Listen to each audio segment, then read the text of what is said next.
Hippodame. Hello, and welcome to the Saladcast on Sunday, the 28th of January, 2024. I'm your host, Jan Train. Joining me today, Zachary Burgess. I got nothing. And Robert Kemp. I got that wrong. Oh, you mispronounced. Yeah, it's Hippotane. I said tame. I didn't even notice that distinction. Sorry, pertain. Hippotane. Hippotane. Or With an hypotene? N. It's probably apoteny, Well, right? it's Greek, so Yeah. it might not even be pronounced even like that at all. Hypotania. It's definitely not So like it's that. wrong with an Italian accent. Great. So Greek. Definitely Yeah. not that. Well, yeah, there we go. Start as we mean to go on. Instant fail. I realised today that hoi polloi is Greek. Is it? Yeah, and like because it means like the many, and like the few would be like like oligarch, right? Hoi oligarch or something like that. Wait, so it becomes Russian? Yeah, well, I mean, just because the few run Russia doesn't mean the concept doesn't precede the nation of Russia. So wait, but the Greeks say... Well, I suppose, yeah, Ollie, I guess, could be like, it's one of those language things it's got about, I guess, like one of those prefixes. Well, is oligarch even actually a Russian term? Or is that just that's what a we good point. call them? Yeah, that's a good point. I don't know. No, it's not. It means rule of the few, doesn't it? Or What, in Greek? yeah. Oh, I see. Oligarchy. I see. Yeah. Okay, so yeah, it's not a Russian term. No, it's just that Russia is ruled by the few, therefore it is these days. Yeah, you don't really hear people like say that about any other nation, though, really, do you? Particularly, like you don't sort of. Well, I'm sure you could about several other nations if you wanted to. Yeah, If it's you're, true. if you're talking about like a dictatorship or something, are they it's described as oligarchs, or just because they're dictators, it's like No, it's not dictators. It's businessmen that they refer to like that, right? Like it's when it's the high class strata of that That's true. political engagement or whatever. I I don't know. see.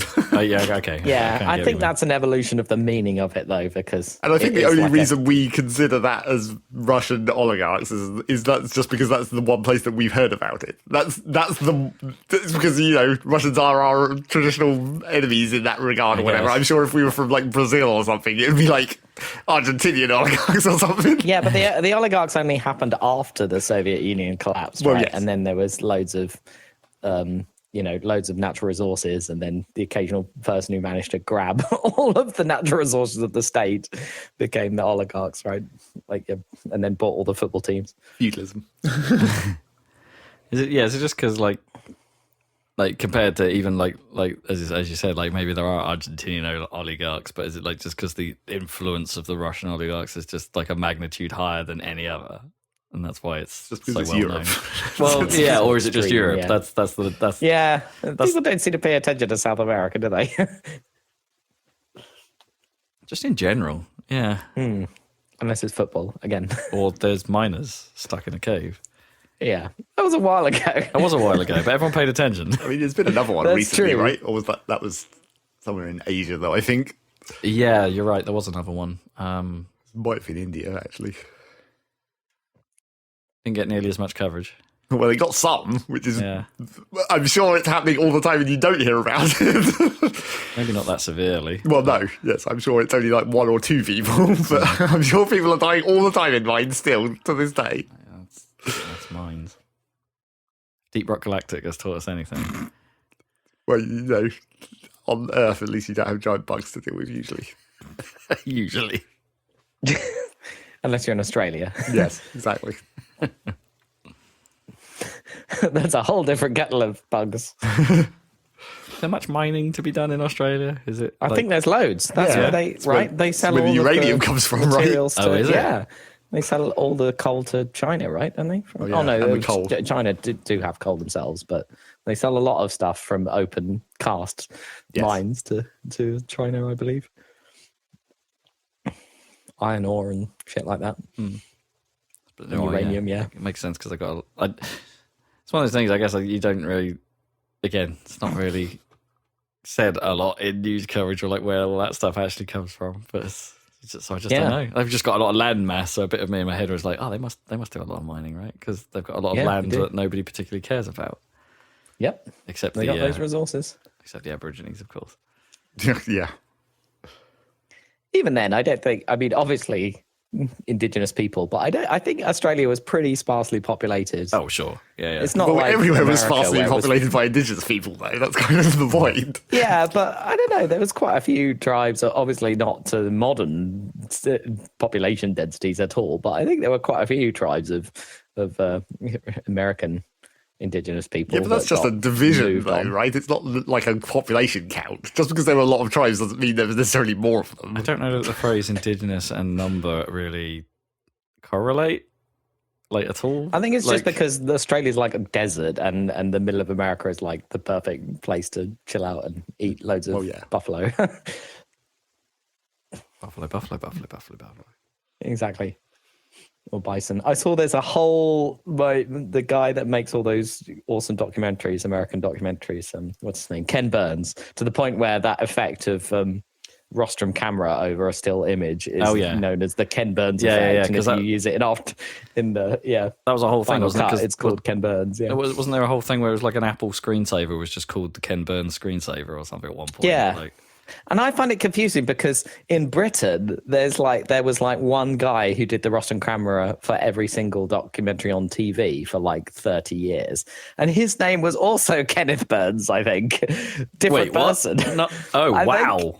I think that's right, or something. He had a name very similar because he was in the credits of every single like Channel 4 BBC documentary, like the entire time I was growing up as like rostrum camera. Because I guess he just got hired just to make those shots because they weren't done digitally, right? So no, it was all done optically, and he had all the stuff in his shed, and he just did it for everyone because I guess you don't need like a lot of scale. You can have one guy do it for pretty much everything. Yeah. I guess it doesn't take a huge amount of time to set up or anything like that. As long as you've got the right lighting conditions to show a photo on a camera, then you're good. And I guess there was a certain amount of skill to it, like doing it. Well, yeah. Himself. Like, where do you? Well, I guess if you're like not to do it like artfully, I suppose it's like, okay, where do I start and where do I pan to smoothly? Like, I guess in the age before, like, you could automate all that stuff. I've just googled it. His name was Ken Morse. Ken Morse. Ken Morse did all the Ken Burns effect in Britain. Of course, we'd have our own version. Anyway, what I was going to say is Ken Burns has made a whole documentary purely about buffalo, the American bison. Okay. That was the end of that reference, I guess. Yeah, and obviously about like how there were lots of them, and then the Americans came, or the Europeans came, and messed everything up. And now... Bye, son. Yeah, bye, guys. Bye, son. Okay. Yeah.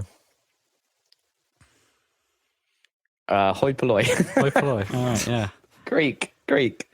Did you know? I bet we thought it would be Jewish. But you know, people are overcorrecting the plural form of octopus, and people say octopi, assuming it's like a Latin. Oh no, because it's just octopus, isn't it? It's like well, it's I think it'd be octopuses in English, wouldn't it, for plural? Probably, yeah. But it's actually a Greek word, so it should be octopodes. Okay, that's kind of cool, actually. Because that's the Greek plural ending. I'm eating beaucoup de octopodes. Yeah, exactly.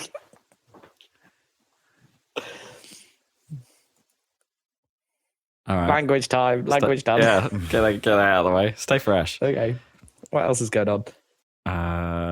Zach and I watched all of Pokemon Concierge. Oh, okay. I was like, we about to jump into something not TV, but there was one thing that I do watch when I'm at Rob's house. It takes us a little while to get to the actual video games, but at least this is Pokemon adjacent. Yeah. Hold on, I think I saw the trailer for this thing. Is this out already? Is it Netflix on? Yeah, it's Netflix. It's What's the deal? It's stop motion Pokemon cartoon. Well, it looked kind of cool and looked good anyway. Yeah, and I think that's the key takeaway. like from Right. it. Honestly, we watched it, and it's like it's well made, and it is. I love the look, and like it's hard not to love stop motion in pretty much any form, right? It's just nice, but. Yeah.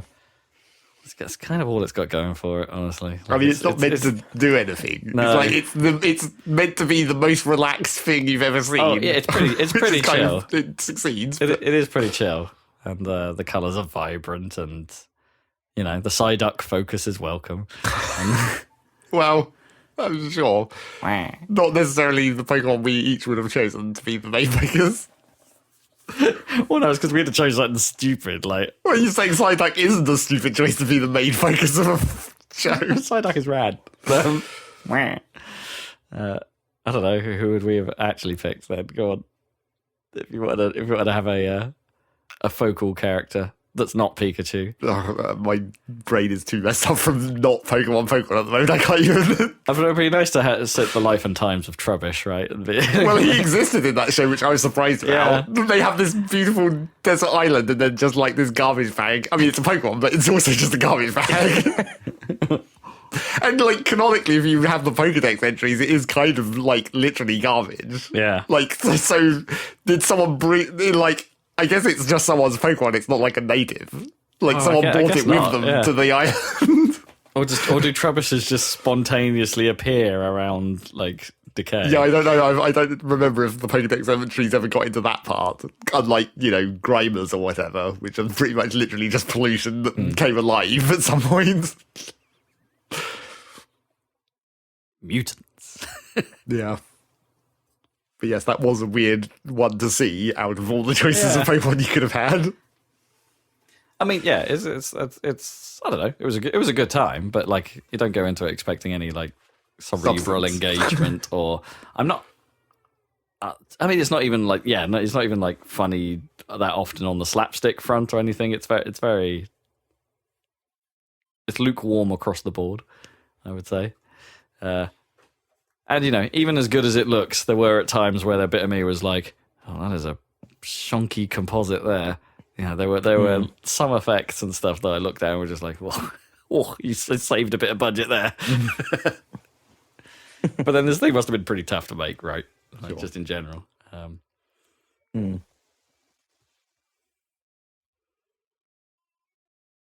Pokemon Concierge. Is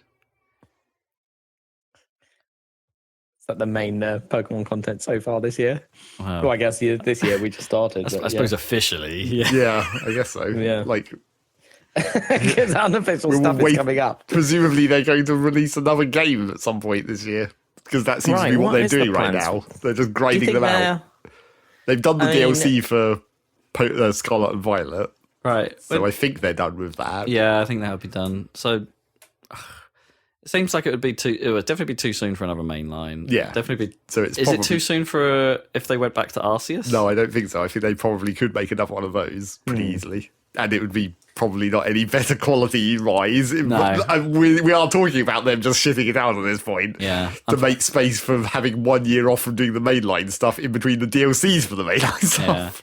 People seem to like Arceus, but yeah, you're right. I don't think they will give it the time to bake to actually improve on that formula. Although maybe due to other things we're going to talk about later, they've suddenly had a small prod in the buttocks to actually make some effort. Yeah, maybe mix things up a bit, guys. I mean, we saw when we were drafting the Fantasy League that listed there is like unannounced mystery dungeon. I mean, sure, they could easily make another one of them whenever the hell they want. Because there's so many of them, right? As well, it's like them. It wouldn't. And they're all the same, basically. Wouldn't take them long to make another. Or a remake of one of the old ones, because that which was they've the last also one that done, came right? out. Yeah. I think at this point people would expect there to be a new one if there are going to be another one. I don't think people are as enthusiastic about remaking all of the Pokemon dungeons as they are of remaking the mainline Pokemon. Oh, speaking of which, that's probably the other thing that might come out this year: remakes of Black and White, because they've made it that Yes, far. that's No, been- wait, not that's- Black and White. They already did that, right?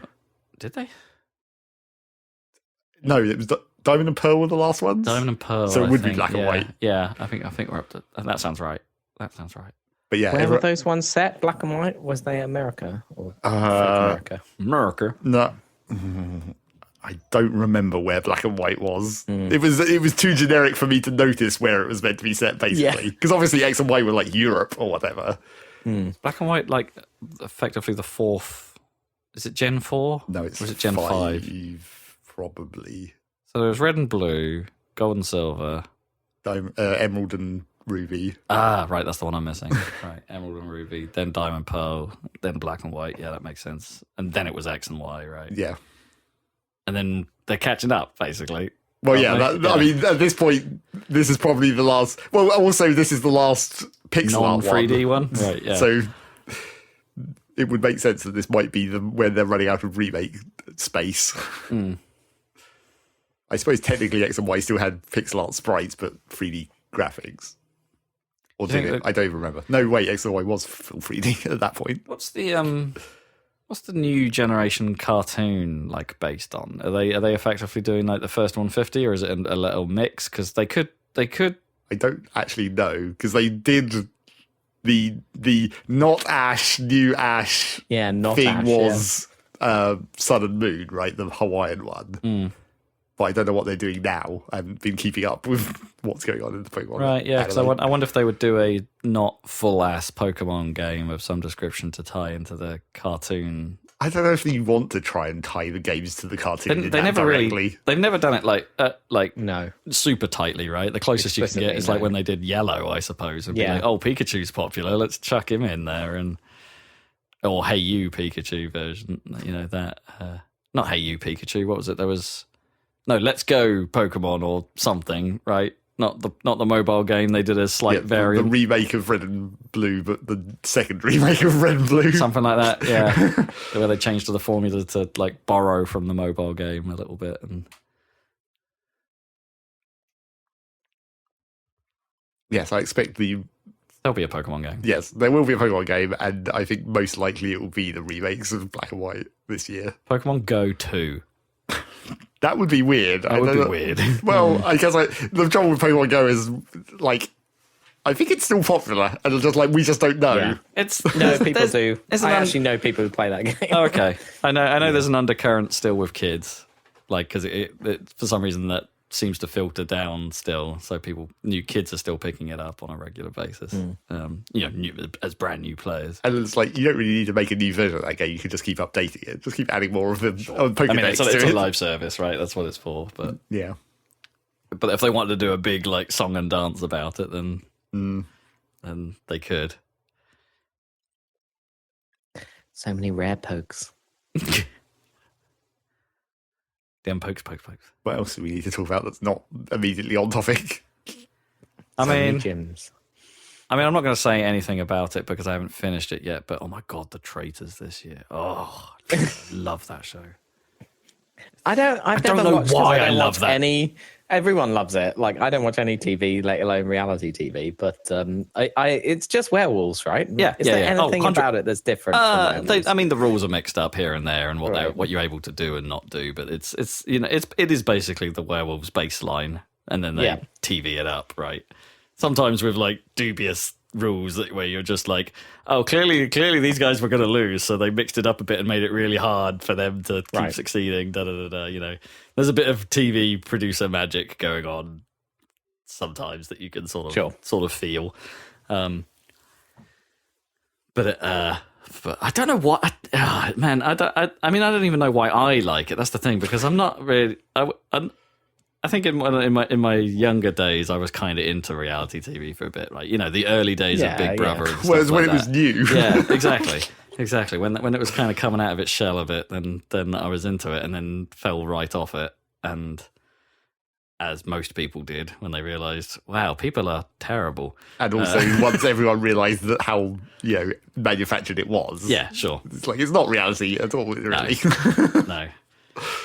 But this gets its claws in you, and it's like, I watched all of. I was building the chair you're sitting. This chair, not this chair, but the chair you're sitting on, Zach. Like while the episode 1 of series 1 was on when it first aired, and I will say it considerably slowed my progress of building that chair. And it had me like from, and I wasn't expecting it. I just put it on in the background because it's like, well, I'll just put something on while I'm doing this. but it drew me in, and like, damn, it's good. It's real good. But I'm behind because the series is already finished, right? Season 2, and we're a few episodes behind, so no chat on what happened in it, and it would be rude to chat about it anyway. Well, yeah, at all. Which is exactly what the BBC have failed to do. Oh, there's the classic F1 situation. Keep posting those news stories with too much information in them. Yeah, apparently, if you follow like any like major BBC people who are anywhere near connected to it, like, or even the BBC's own accounts, it's like they've been spoilerific, and it's like it. Why would you do that to yourselves? Like, you're trying to push like watch every episode on iPlayer whenever the hell you want, except we're going to tell you exactly what happened. Fuck you. It's so like, I've not been spoiled at all, and like, so I've been lucky on that front, but I have heard stories of people falling into it, and it's been bad. And because you really don't want it with that show, you really, really don't want. No, what's the point if you know? Exactly, yeah. And they do that, like, the structure is pretty like horrible for like the lingering end, right? They don't reveal. They always leave it on like here's a decision that was made, but we're not going to tell you it. We're going to tell you it next time, right? They're like, always, every single episode has that hook, and sometimes it's really harsh. It's just like, what? You can't leave it there. Speaking of this sort of TV show thing going on, and like when they did the TV version of Squid Game.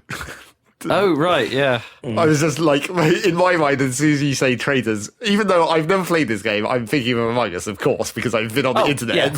Yeah, it's not far off. But like what I'm thinking is, like, if you're going to make the Among Us TV show, it has to be basically Crystal Maze, but with like people intentionally trying to fail. That would be badass. That would be so cool.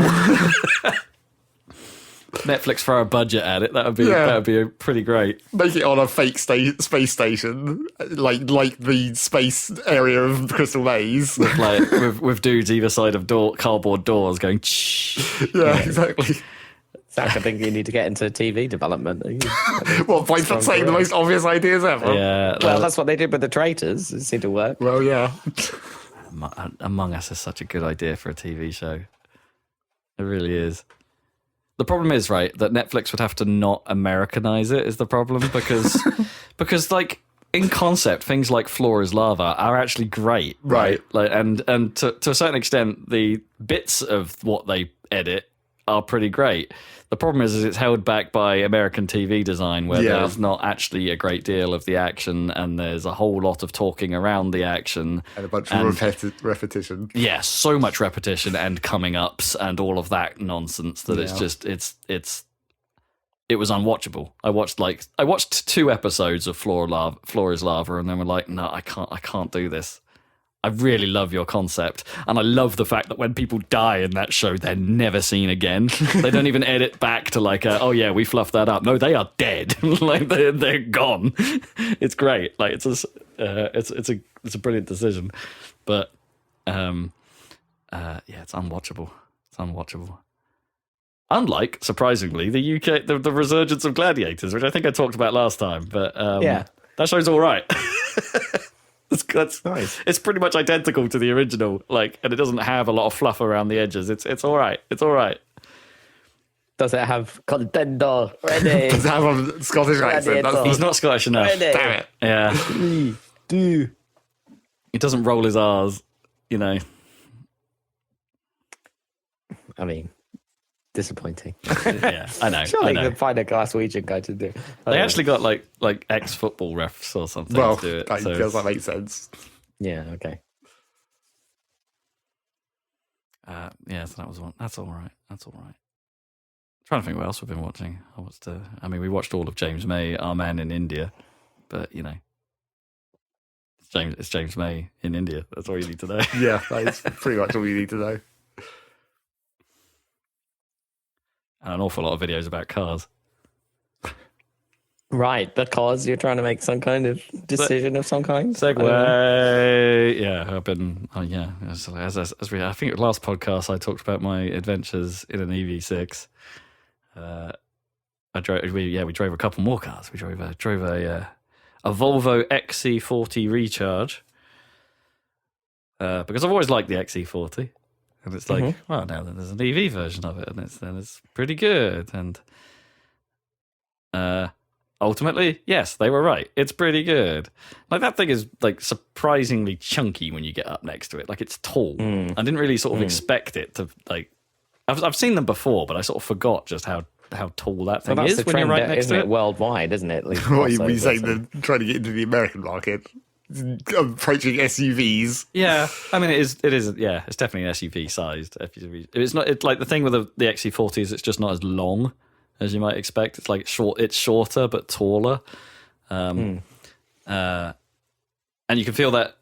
I think that was one of my key problems with it, is because conveniently, like, we went on a couple of test drives, and like everyone, all of these test drives, everyone's been very like accommodating of, well, we've got Badger with us. Can we put the car seat in the back of this? And they're like, yeah, go for it. Well, I mean, that's like a useful test, right? 100%. Yeah, it's been the best, and I think that's been that was my like key negative against the XC40, is that because it's shorter wheelbase and stuff, by the time you get a car seat in that back seat, it does the same problem that we have in the Focus and the Beamer, and that it's pushing the chair forward a bit, and it's less of a problem in the Volvo because you're sitting taller, right? So you've got more height between your bum and the floor, so your legs sit vertically, like kind of like how they are now in these office chairs, right? There's enough room for my legs to sit. I don't have to lounge out, right, like you do in some cars and stick your legs forward. But there isn't a lot of room if you wanted to stretch forward, right? And bearing in mind that, like, Rob is short also. I'm not super tall. Yeah. So if it's a problem for him, it's a real problem for me, for lanky for a people. start. Yeah, you'd have to sit in the back. You and John Barlow fit in the back of that Mini. I mean, not comfortably. I'm not sure how, but you did. We didn't have a choice. It was like, Yeah. This is the one car any of us have. We'll make do. Yeah. So, but otherwise, like, man, like, it's not even meant to be a fast car, right? The XC40. It's not geared that way. We drove a single motor one, not a dual motor one. It was high spec, but like, it wasn't the fast one, quote unquote. But it still had like surprising pull. Like, I guess it's just the thing of all EVs. I guess like they just they have instant torque, right? Yeah. It was surprising. And it's only it's front wheel drive as well, so it's like, but yeah, it could go well. It could probably go better than either of our other two cars, like, if you wanted it to. The Google, the one we drove was a newer one, so it had like it was basically an Android phone on the dash. So it's Google inside. You don't have to worry about Android Auto because it does it all itself. So you don't, if you want to plug your phone into it, you don't need to with this thing. It's got Spotify there. It's got Google Maps. It's got. That's kind of nice. If you're parked, it will play YouTube videos, and only when you're parked. We noticed, like, we tried it. The apps were still there on the screen, but it grays them all out while the car's not in park, which is smart. Sensible. They should all do that. Yeah, definitely. They probably do. They probably I think, legally have to. Yeah, I don't actually know what the legal requirement is. I don't know what a Tesla does on that front. Like, I know there are cars like some Beamers where it allows that stuff to play in the back of the car. Well, yeah. Still. Tesla's got the fucking thing where it comes with video games that you can play with the steering wheel. Yeah, it does. Yeah, which is nuts. But doesn't that strike you as like the most awkward thing? Because it's super dumb. It's just a gimmick. You'd use the wheel and the pedals, but you're looking to your left the entire time. Like, dumb. Yeah, no, it's dumb. Yeah, so all that tech is integrated super well. Like, because it's got Google Maps. You're like, that's the sat nav you want, and it's and it's right there. But because it's built into the car, it can do it on the screen, and will do it on the driver's display, which is neat. So, like, right in front of the wheel, you can have your own little sat nav there. That's nice. Yeah, it's like and the camera system works well. It had the 360 camera equipped, and that was nice. And it automatically turned it on when it thought you were near something.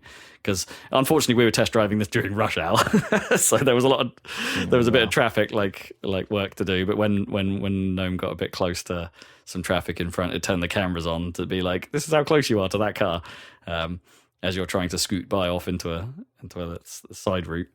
Yeah, yeah, it was neat. Other than the child seat problem, which is a bit of an issue for us. The XC40 is a good car. Don't sleep on it but maybe if your kids don't need a seat anymore. Or maybe I should clarify that as bulky rear-facing seats, right? Like I guess once they can turn around and face forwards, it's probably less of an issue. Sure.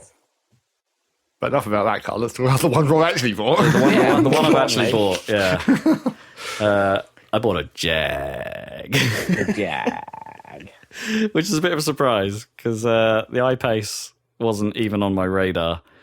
And a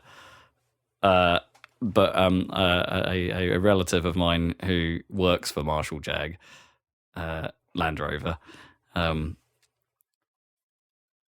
sort of cottoned me onto it and was like, "Oh yeah, have you looked at one of these?" And I'm like, "No, I have not." So we went and had a look, because why not? And holy shit, that's the only way to describe this thing. It is fast, and it's really? intoxicatingly fast. It's it's mad. It's like a 400 brake horsepower dual motor monster, and it just goes. And we didn't even have it on like the hardcore driving mode or anything. Like I think you can put it in eco mode and it still goes like an absolute rocket.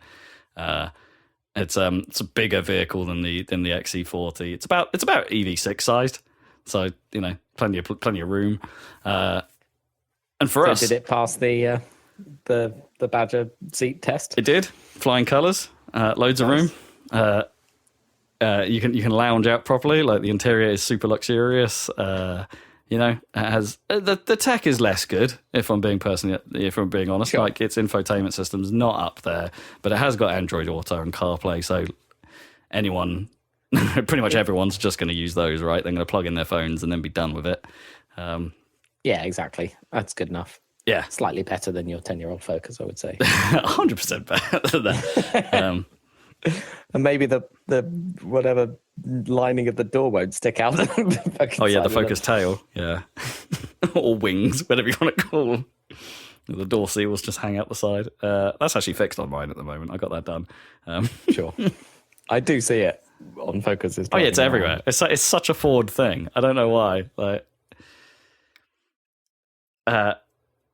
yeah, and it kind of won me over. It's older and has done more miles. The one I'm picking up is older and has done more miles, but it's sure. It's an absolutely beautiful thing. Drives like an absolute dream. It's really easy to use.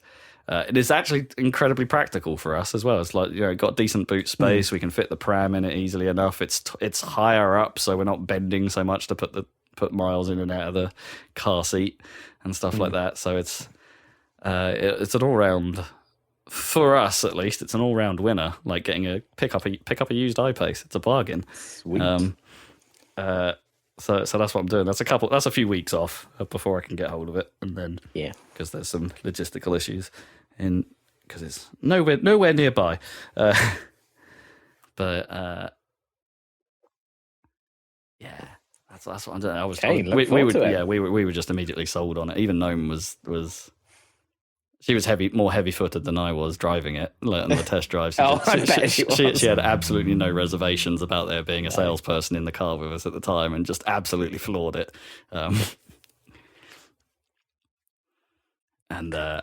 Jaguar, baby. Pretty much, yeah.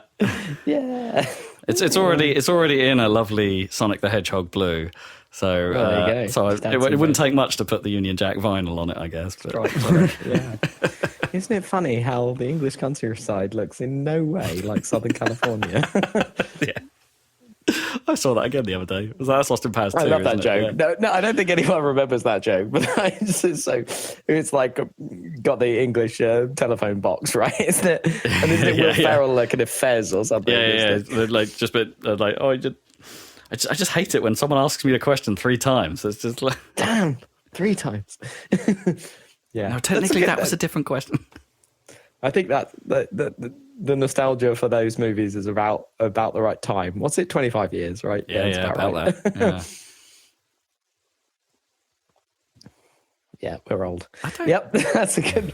That's a good car. They're not good films, right? Like, I don't know. There's something the like first two are fine. really. You think? Like, I don't know. Yeah, like, I think they're I was decent watching comedies. Austin Powers 2, and I was just like, I don't know if I can call this good. I'm enjoying it, but I don't know that I can call them actually good. I mean, there aren't that many good comedies in general, really. No. Are there? Films? The thing is, there's a lot of the stuff people were super quotable at the time about those films are actually probably the worst parts. Like, you know, you talk about Fat Bastard, that, you know, and what he would, his baby back ribs and all that. It's like, it's not actually that funny in context, you know, now. Like, and maybe it wasn't at the time. I don't know. It's just highly quotable.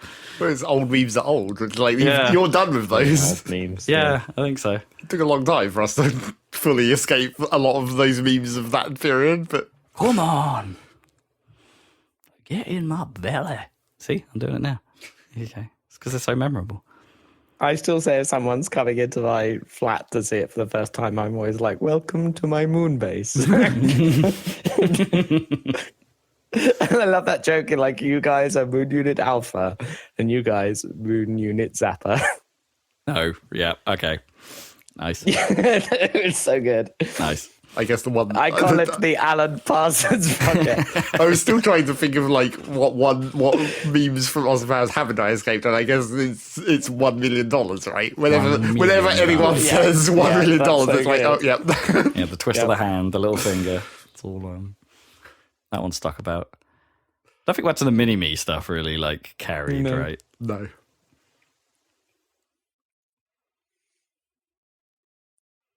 I think about mutated sea bass for the first one. I love sometimes. that. I don't know what it's just the way that it's something about the accent and the way that American way is like it's mutated sea bass. Mutated sea bass.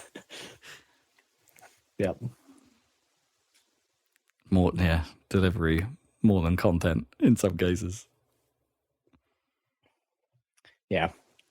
I'm not saying it's the best, but definitely now's the time for an Austin Powers kind of revival. Yeah, maybe it's because it was rewatchable. already like, I guess, 25 years from the James Bond films it was making fun of, right? easily. So now we're yeah. 50 years on from those. No one would understand those references. Well, no. Apart from I mean, old there's a people, obviously. there's a whole bunch of contemporary kind of Jay-Z references, right? in sure. Austin Powers too, which is probably a bit confusing to Generation Z, Z or whatever it's called.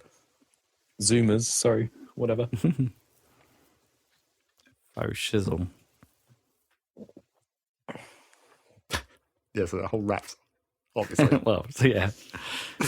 Well, I watched a film from 1940, Wow. a Hitchcock film, sorry, called Rebecca, Oh, okay.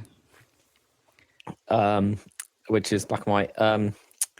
And like, not only is Rebecca the villain, she's dead before it even starts, and you never see her, not even in flashback, No. which is an impressive feat. Interesting. Yeah. Yeah. And name the whole film after her.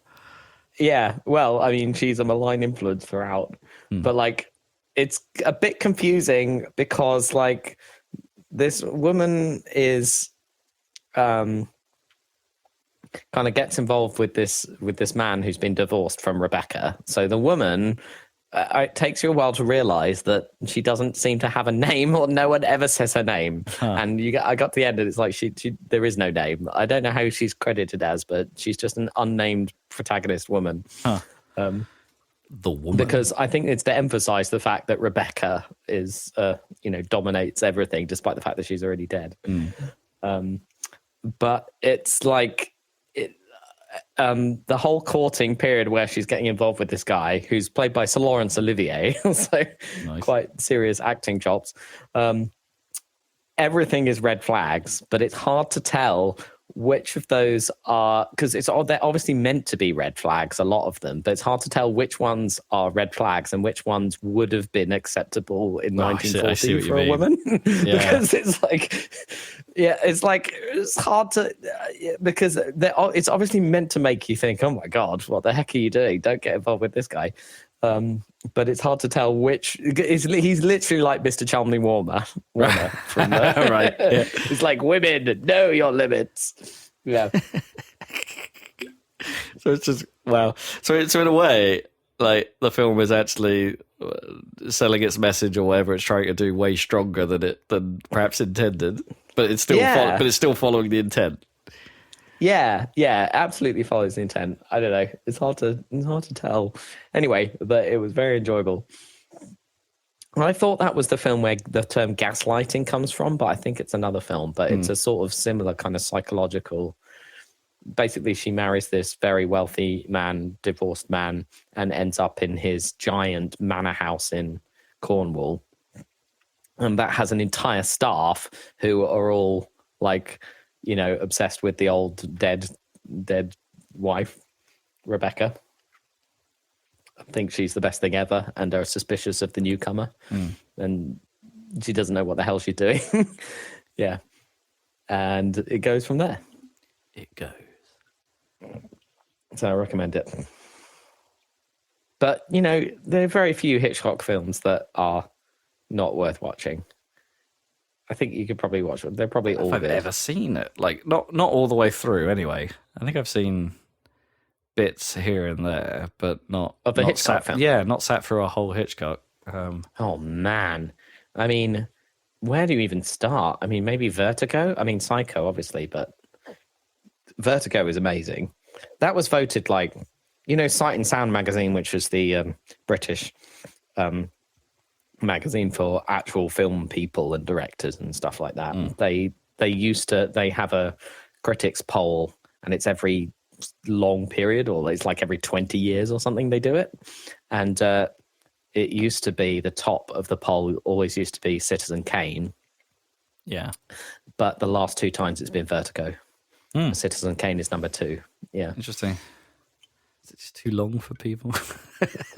Citizen Kane is amazing, but yeah, Vertigo. Vertigo's in colour, which slightly helps, I guess. And it's got Jimmy Stewart, so we can't go wrong there. But my favourite is Rear Window with Jimmy Stewart and what's her name? The Princess of Monaco. What's her name? Grace Kelly. That's really good. The Birds is really good. Oh my God, there's so many. North by Northwest. Oh my God, Rob, we have to watch a bunch of Hitchcock films. You have to watch a bunch of Fast and Furious first. Yeah, we have to watch Fast and Furious. We're only 2 into the saga. Yeah, okay. But yeah, I reckon Dial M for Murder. Oh my God. Okay. Hitchcock's amazing. I mean, this is a bit like my old opinions on GTA 4, I suppose. Never been held in high regard. Just never really had the desire. The thing about Hitchcock is that he's known for thrillers and being very tense. So it's not like it's boring at all. Like, it's really engaging. If you watch the first 10 minutes of a Hitchcock film, you'll be into it. I guarantee. Interesting. I'm trying to think, was the one, I think it may have been Vertigo I've seen the most of. I think. Although I'm wondering if I'm getting that confused with Towering Inferno. Probably. Because I don't remember there being a being whole up high or something. Yeah, being up high. And I don't remember seeing a whole lot of fire in the bits I've seen of Towering Inferno. I've seen bits of that as well, but I think my brain's getting them mixed. I don't think I've seen Towering Inferno, so I don't know how to compare. No. Don't worry. That is a problem only I can solve. Okay. Yeah. All right. So Fast and Furious movies, then I make you watch Parasite, and then we get to the Hitchcock. Okay. You're gonna come around. Probably. It's just, I was talking to Laura about it, and she was saying, like, people have different tastes and everything, but I can't trust anyone that doesn't like Everything Everywhere All at Once, right? And that doesn't like Parasite. Those two films. If you don't like those, then sorry. So it's not. It's one of those things, right, with Parasite. It's not that I don't think I wouldn't like it. It's just like the hype and the... yeah, I know. There's something about when people hype something up to that much, it just switches me off. Like, I've got that about Oppenheimer as well. Yeah. And I had that about Fleabag. Right, yeah, I definitely have it about that. I know Gnome's watched it and says it's amazing, but it's amazing, I don't think I could care less. Yeah, fair. Yeah, it's just a trigger of me, and I don't really know why. No, I don't. I get the same thing sometimes. Yeah. maybe that's why my fantasy league picks are so not good. So what's the news? What's going on? Well, in fantasy critic land, we did our draft, and I think I mentioned that like a few earlier in the cast. But yeah, we did our draft. But man, I took a gamble on, and it kills me, absolutely killed me to try this. But like normally, Yakuza / Like a Dragon games don't review super highly. They're in the sort of safe 70s to 80s, I guess, Range, like low yeah. 80s. So as given that there wasn't a whole bunch of like good options for counter picks. I mean, we all had to take risky counter picks this year, pretty much. I gambled hard on Infinite Wealth, and I hate myself for doing it. Like, not only I hated myself at the time, thinking it's like, oh, it's good. It's a game that you actually like. It's a series I love, but like they Yeah. just don't quite review as hot as that. Yeah, I could see Until your thinking. now. I could see your thinking. So I have a theory. Like I think that. So I knew when you picked that, I was like, I don't think that's a good idea. Because my theory is that, like, basically the entire West and all of the reviewers have come around to Yakuza series at the exact same time that you have. And this isn't necessarily a better Yakuza game. Maybe it's a good one, but I know it's not necessarily a 20 points better Yakuza game than the previous ones. But it's not about that. It's about the fact that the West has realized what's going on with Yakuza, and they are awarding extra points to make up for the 70s. I mean, it's possible, right? But I think that's what's the happening. the sentiment around Yakuza has been swelling for years, right? It's not a sudden, oh, let's pay attention to this. It has been growing for a while now. Yeah. But that didn't help Like a Dragon Ishin. That didn't help the man who erased his name in review scores. It didn't, and the man who erased his name, or Like a Dragon Gaiden, that's pretty recent, right? That's only like a couple of months old. I mean, I guess this one has the mix it up Hawaii situation. Yeah, which there's is the what's mix, pushing it. There's the mix it up Hawaii stuff, so it's not as maybe people, maybe Kamurocho is not doesn't do it for everyone. And it's I don't know what the mix is in this one, whether it's mostly set in Hawaii or if it's got some Kamurocho in it, or if it's I don't actually know, but probably best not to. But they've been marketing it as Hawaii, like almost exclusively. But I don't know, maybe it's just the fact that it's like they're riding high a little bit off Persona. And because it's been a while since Persona 5 at this point. Okay, yeah, we had Persona 5 Royal not that long ago. But this, don't forget, this and 7 are the RPG style ones, so that they don't have the brawler fighting that all the other Yakuza games do. And maybe this has resonated this time. Because it's weird because like none of the marketing like actually focus on the fact that Infinite Wealth is an RPG, right? It's like a Well, I don't think the brawler ones even focus that much on the fact that they're brawler ones. they're brawlers. Yeah, I don't know. I think you saw a bit more of that in the Gaiden man who erased his name stuff, because obviously like Kiryu has bonkers secret agent powers in that, so you got to see some of that. But those could have been from an RPG cutscene just as equally well. Maybe, yeah. But yeah, almost everything you see in of bizarre attacks and stuff like that are because they're like well animated, like canned attack sequences in this, so they can just show cutaways from those bonkers ass stuff going on. Giant enemy crabs, Or actually, I'm not even sure it's an enemy crab. It's a giant friendly crab.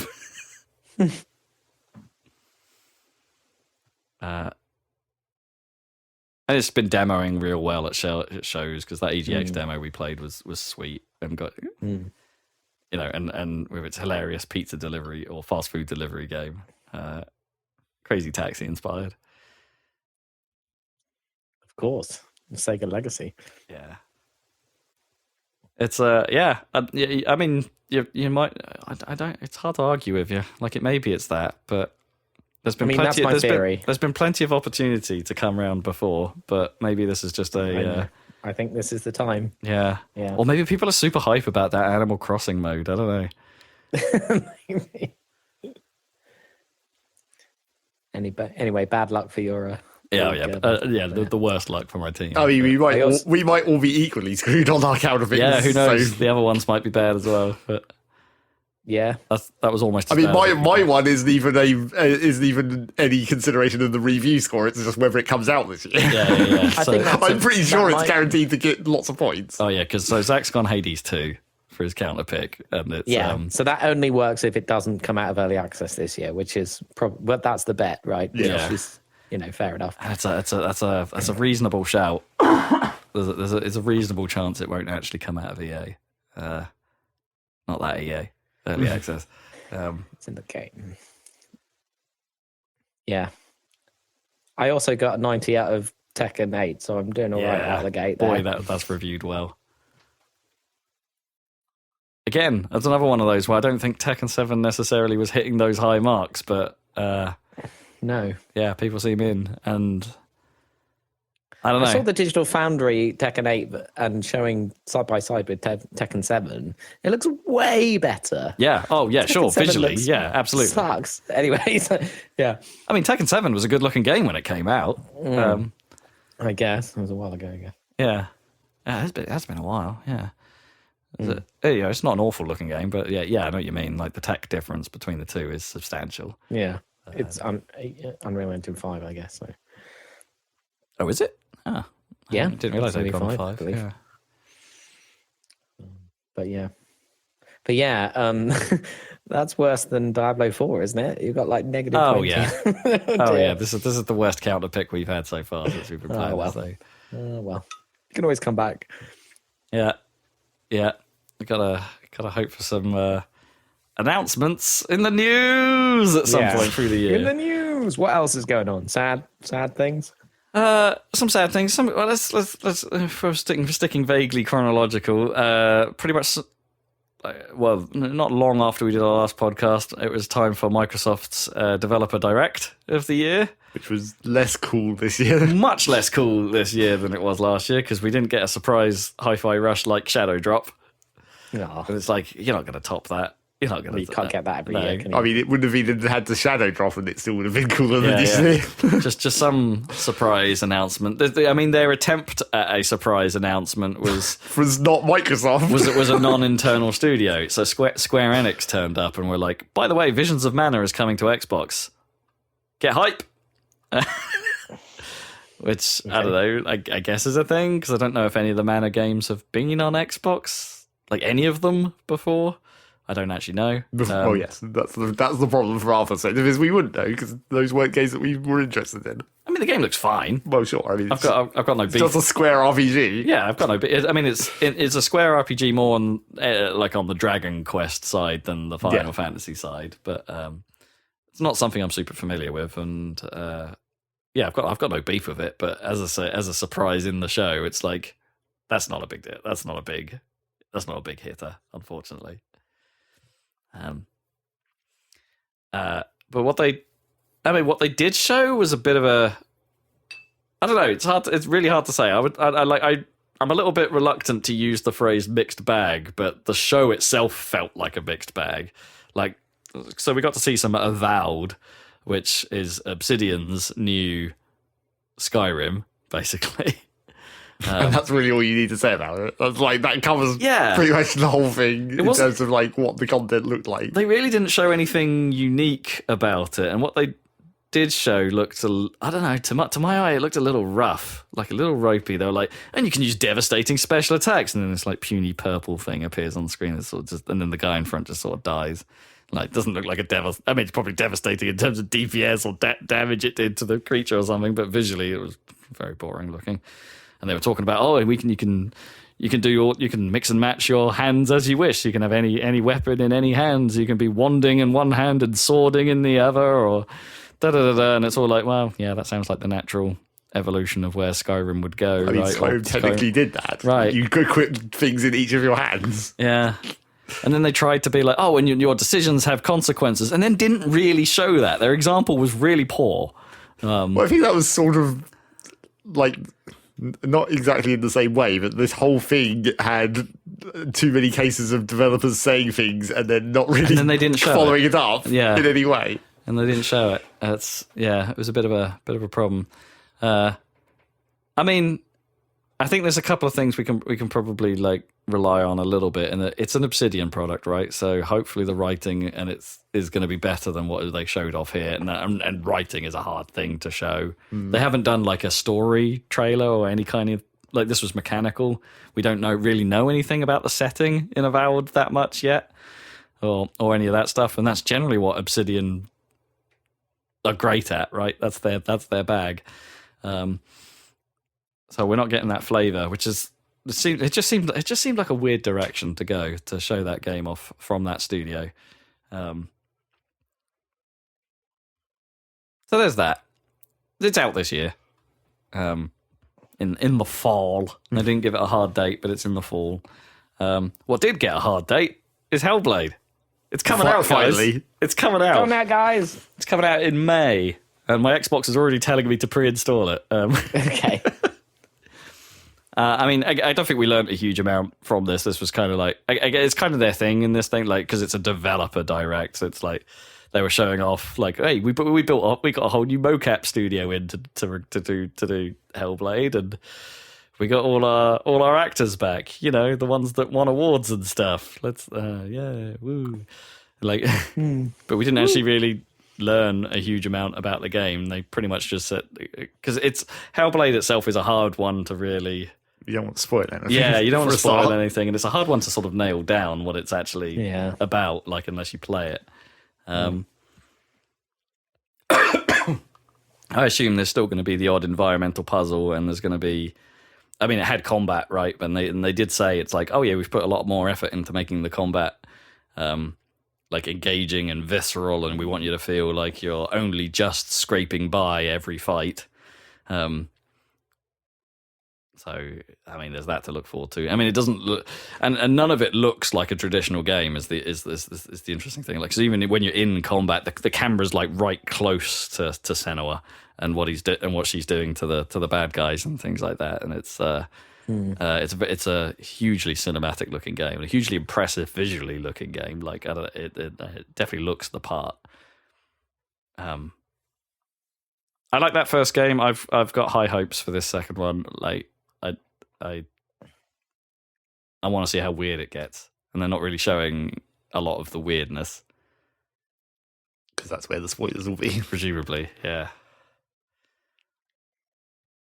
So Hellblade 2. What else did we see? Do you want to talk about Ara? Well, I don't really want to talk about it, but like another set of people are trying to make another Civ game. Yeah. So who was the other one? Was it Sega tried to do it with? What was it? Was it Humanity? Yeah. Not to be confused. Well, is it called Humanity, or is Humanity that puzzle game? I think they're both called that. Something about humans, isn't it? Like Humankind, I think, might be the Civ one. Yeah. That's it. Well remembered. Yeah, I mean, they're doing some stuff differently. It's basically a Civ game, but they're doing some stuff differently. Yes, like trying not to have a grid, basically. Yeah, like it's not fixed to a hex pattern. There's more fluid boundaries in which the cells work, which could be interesting for like bottlenecks, I suppose, and things like that in terms of map design and things like that. The turn system isn't one player after another. It's like everyone does their actions all at once, and then everything resolves when you hit go,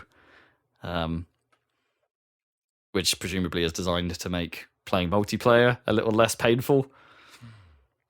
Maybe, yeah. But that's a difference. Everything else, even despite their best efforts to try every and separate time they it, say like here's a feature of our game, it's like, yeah, that's just it. That's just it. Yeah, like, you can't big up these basic Civilization features that we've had since Civilization 1, pretty much. Like, I forget what they called them, but they have a Wonders of the World equivalent. The win conditions are varied depending on what you spec into. I mean, well, the win conditions, it's just like it was like a score target, right? Instead of because the win conditions, they tried to make a big deal of like, oh, you can win any of these various ways. It's just like, yeah, but Civ has already been doing that since like 4. A science victory and cultural victory and religious victory, but like, I don't know. This seemed to like suggest that it's all about like, well, you can do any of those things as long as it gives you points, and they're like, as long as your points are highest at a certain point, that's how you win. Yeah, but that's kind of how it was in the Civ victories as well. It's just the points were in that victory tree or whatever. Like, oh, right. So even if you were the first, if you had enough culture points, then that would be once you hit the boundary, you just win by culture. It's like it's still just a point system, even in Civ. But it was segregated off into the separate rather types. than being a combined pool. But I wonder if that balances. Well, I mean, is that implying in their case that you don't actually win by one of those specific types of victory? It's just I think you just do a general victory where you get enough points in everything? They made it sound like you could. Yeah. Like you could be a generalist and be like, okay, we're not experts at anything. But then isn't that just winning the normal way by technology, basically? Because that just means you have to survive long enough in the game, so that's basically just the same as a science victory. That's still a race. Sure. Science victory. But it's just about getting a certain number of points, which in Civ terms is like a certain amount of production, and that's how you win. It's just you focus that production is different. Yeah. I mean, it's likely that balance is a little different than Civ, and maybe that's enough for Civ players, I don't know, to have a slightly different puzzle to solve. It's that whole thing. Yes, I mean, that is the thing about it, is like, this is why it's time for other people to try and make Civ games, right? You want to have slight differences to make the actual puzzle of solving the game different. Sure. And this is no shade against Civ. No. Civ is still great, but some competition is...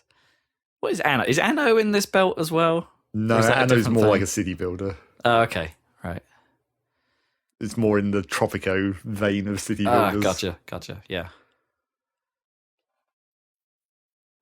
So there's, I don't know, there's that. There's like, that's a new internal studio for Microsoft, right? I don't As think if they haven't been buying enough of them. I don't think Oxide have put anything out for Microsoft before. I don't even know if this is their first product or not. Like, I actually don't know a lot about the name Oxide isn't really burnt into me yet. But they've got a lot of Civ veterans on staff, which makes sense. Yeah. What have I missed? What was? You want my extra little mini news stories for the end of the news? Well, not for the end of the news, but this developer direct. What else was happening in there? Like, I think there was like two other things that we'd care even less about than the things we've already talked about. Oh, wait, we're missing the biggie, Indiana Jones. Oh, yeah. Oh, well, I guess. But do we care about that? I mean, I think Dan and we have different opinions on this, because I thought it showed pretty well. I was kind of into it. Like, I don't know. I think they're ticking the what makes an Indiana Jones film boxes to an extent. Like, yeah. I mean, I would say acceptable Harrison Ford. That's a very small box to tick. Possible Harrison Ford. Nazis, I hate these guys. Well, no, but I explicitly say it because, like, if the last two Indiana Jones films are to go by, you only need a passable Harrison Ford.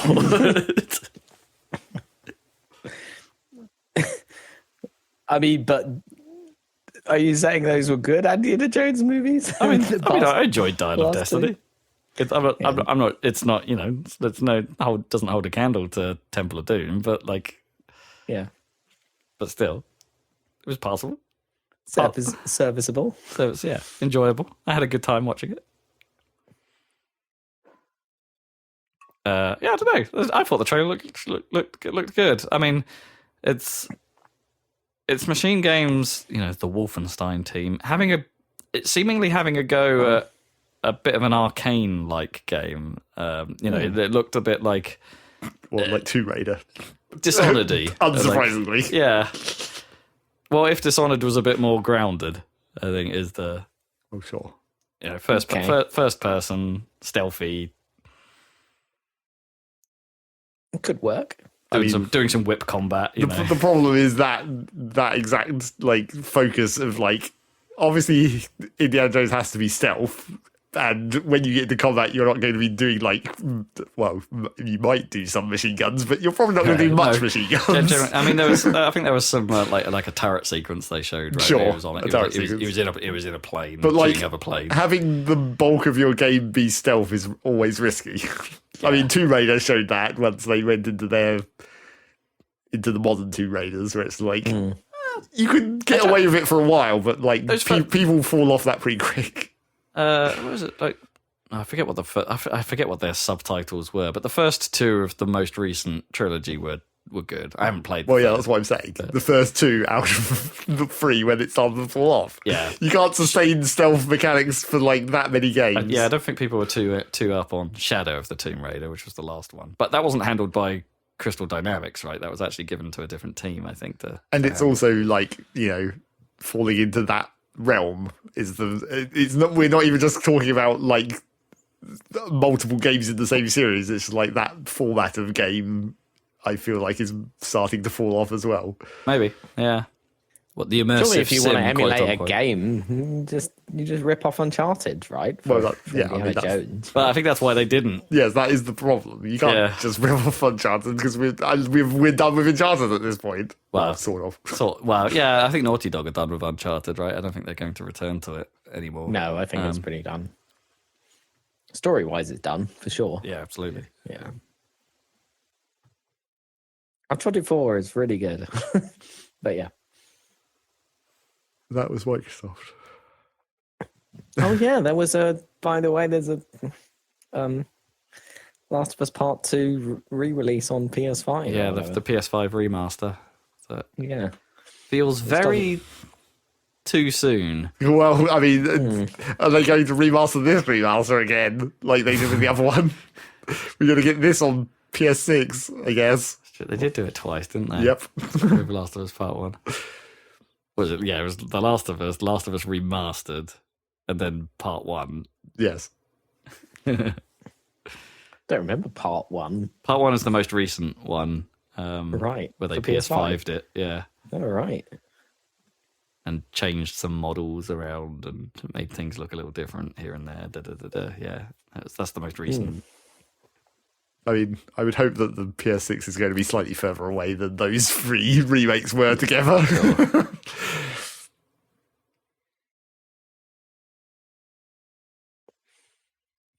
I mean, Last of Us 1 was a PS3 game, so they got away with it. Yeah. Even though it feels like they were real close together. Yeah. One of them was a bit further apart. Yeah. I mean, the first release of Last of Us was like right at the end of the PS3 cycle. So it's, Yes. It was like right at the end of the PS3, right at the start of the PS5, and the 2 bookends to that, and then you had Yeah, the I one in guess. the middle. yeah. Yeah, I don't know. I don't know how I feel about Last of Us 2 remastered. That feels far too close. But yeah, I guess there isn't a PS5 version of it, so whatever. Yeah. That's nice to have. Do what you must. They probably could have timed it to like season 2 of the show or something like Yeah. that. Would or is it about momentum? It's like everyone likes the show. Well, let's fill the gap between the two with a remaster, Maybe. I guess so I'll you be can back play through the this year, story won't you're I? about to watch. Or a mostly similar one, at least. Yeah, Yeah, let's see how far through they get. Part 2. They've cast the whatever, the other person you play. Abby. Yeah, Abby, that's right. Sorry, I haven't played it. Yes, But that beef. that actress is like, okay, we've cast you for this character. Get ready for the shitstorm on social media. Yeah, of people not liking you because you're quite an unlikable character. I don't know. That was my takeaway anyway. That's kind of the point. I think she's supposed to be an unlikable character until you play with her, and then I still think she's unlikable. But so that didn't really work on me. But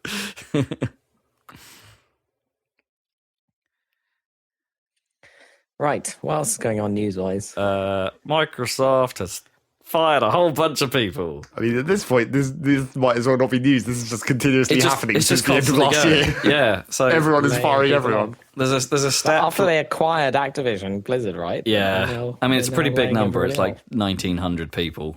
It's a sizable number. It's not just Activision Blizzard being affected by it. It is kind of No. gaming division wide. But it just seems probably motivated by the acquisition. It's like, oh, we're too big now. Like we can scale back a bit, or something like that. I don't know. But it could just be the general market pressures that everyone else is going through. Who knows? I don't claim to understand how big business thinks. I mean, there's a fun not fun stat flying around about that. Like 2024 is already halfway to the number of official layoffs that 2023 encountered, and 2023 was a bad year. So that's not a good start. But this does feel like it's just spillover from. Oh, 100%. Yeah. Also, it's like that. It's like the year is just a needless boundary. Like we haven't it's the same reached March, process. financial year. So. Yeah, that too.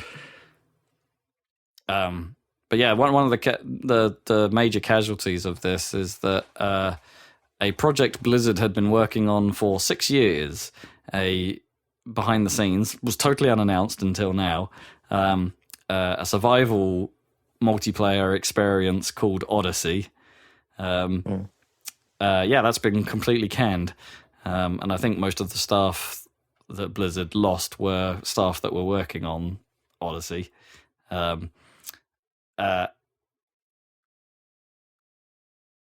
was all it was called, actually. It was just called Odyssey. So that's I don't know. Perhaps they needed to zhuzh up the name before it released, but whatever. That might have been a code name. Yeah, probably was. So but it was canned not just because it had been in development for so long, but because it was known that it would have needed quite a lot longer before it was even releasable. With internal sources citing it's another curse of the proprietary engine. So Blizzard have their own graphics engine that they use to do stuff, and because they weren't happy with how things like Unreal scale up to the size of map they wanted to have with 100 players, to which my brain immediately goes, is that not Fortnite? I mean, I guess they might have wanted a much bigger map than Fortnite does. I guess Fortnite isn't that big, technically. It's a big-ish map with 100 players. I mean, even Satisfactory devs have said that, the Unreal isn't great even for our map size. Huh. They have to do some partitioning of the world and stream it in or whatever. Yeah, I guess no one's figured out how to break it. But then, is that just like modern Unreal? Because games like Final Fantasy 15 and stuff were developed on Unreal, and were they? That might have been Luminous. That was probably Luminous. I don't know. It feels like there have been big open world games that have been Unreal powered. Well, probably not that many Unreal 5 though yet. No, probably not 5. And presumably this Blizzard thing was 4. Presumably, don't know if it's been around for 6 years. Well, it would have been 4, and then. I mean the proprietary engine, so I guess it wasn't Unreal at all. But yeah, I forget. I think it was called Synapse, their engine. I don't know if it's the same one they use for Overwatch and stuff like that. Definitely not very large amount if you're talking about the Overwatch engine. Not, yeah.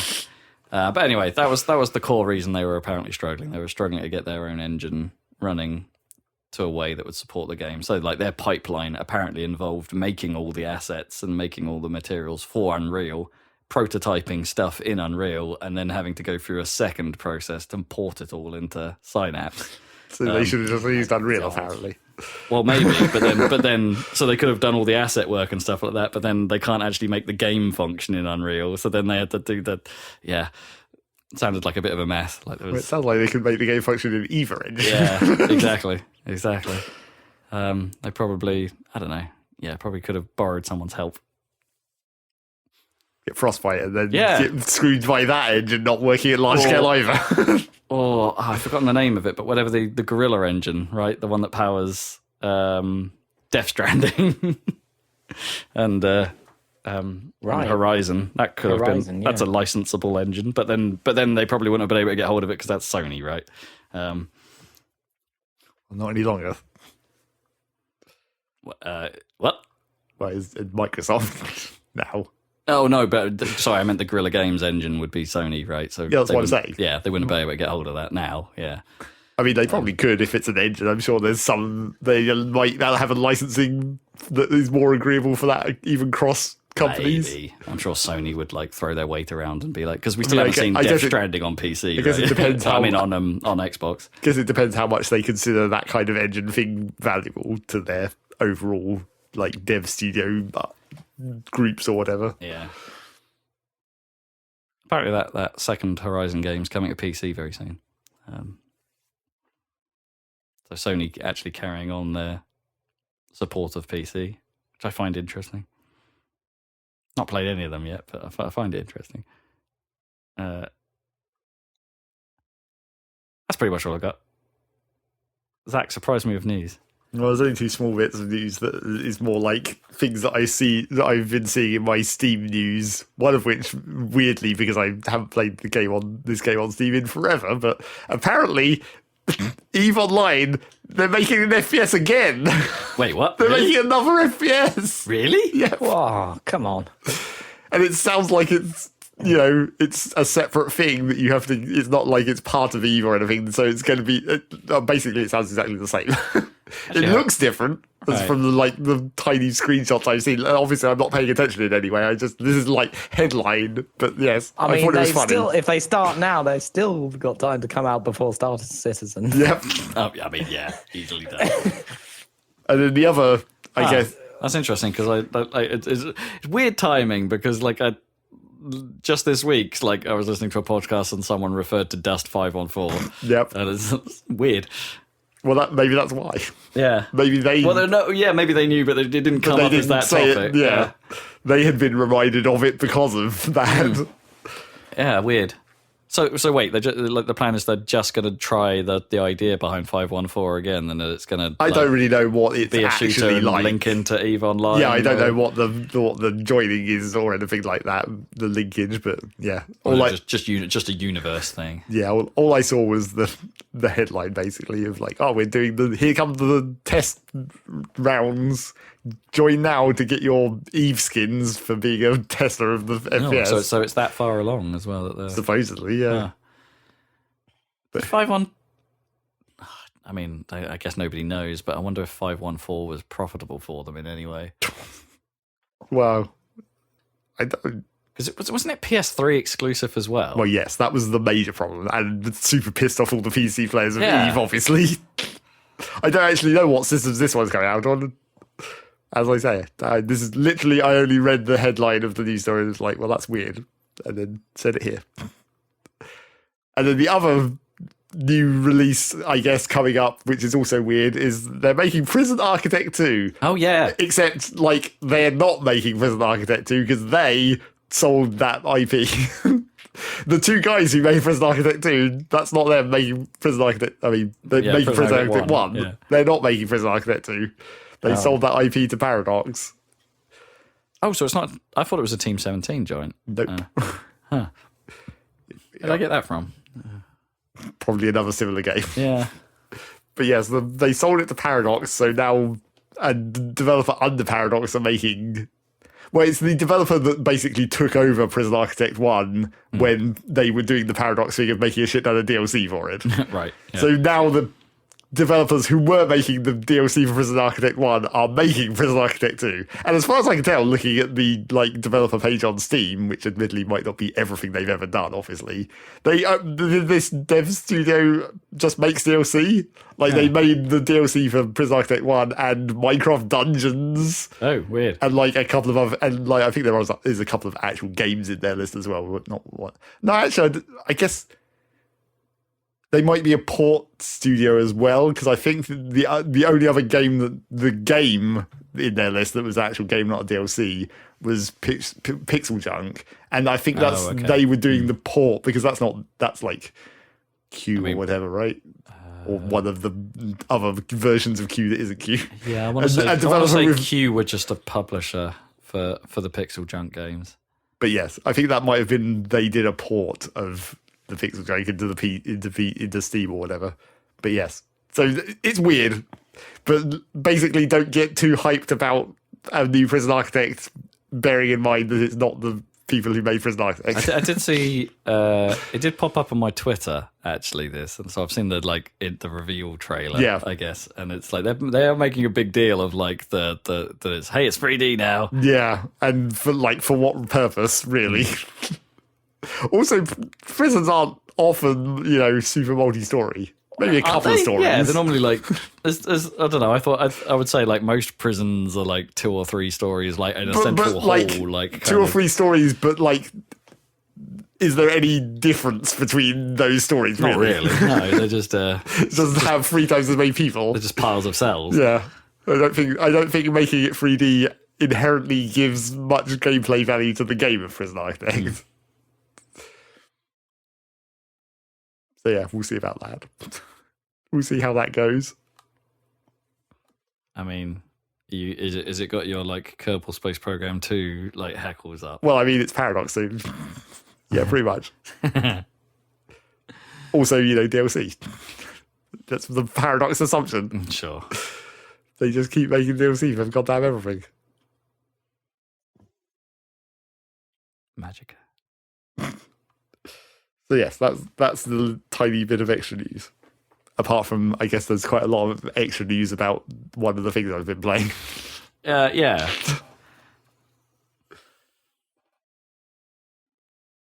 Should we segue? I think that was Let's the segue. segue into what you've been playing. And also news. Tell us about quote unquote Pokemon with guns. Yep. That's what everyone says. So, well, I mean, so the news part of it first, before we get into the actual game part of it, is like, there was a lot of sort of unfounded suspicion when this thing came out, and some fake news getting in there as well, about whether it was like, well, first of all, whether it was real, because it's like, this might just be a scam, but it's not, it's real.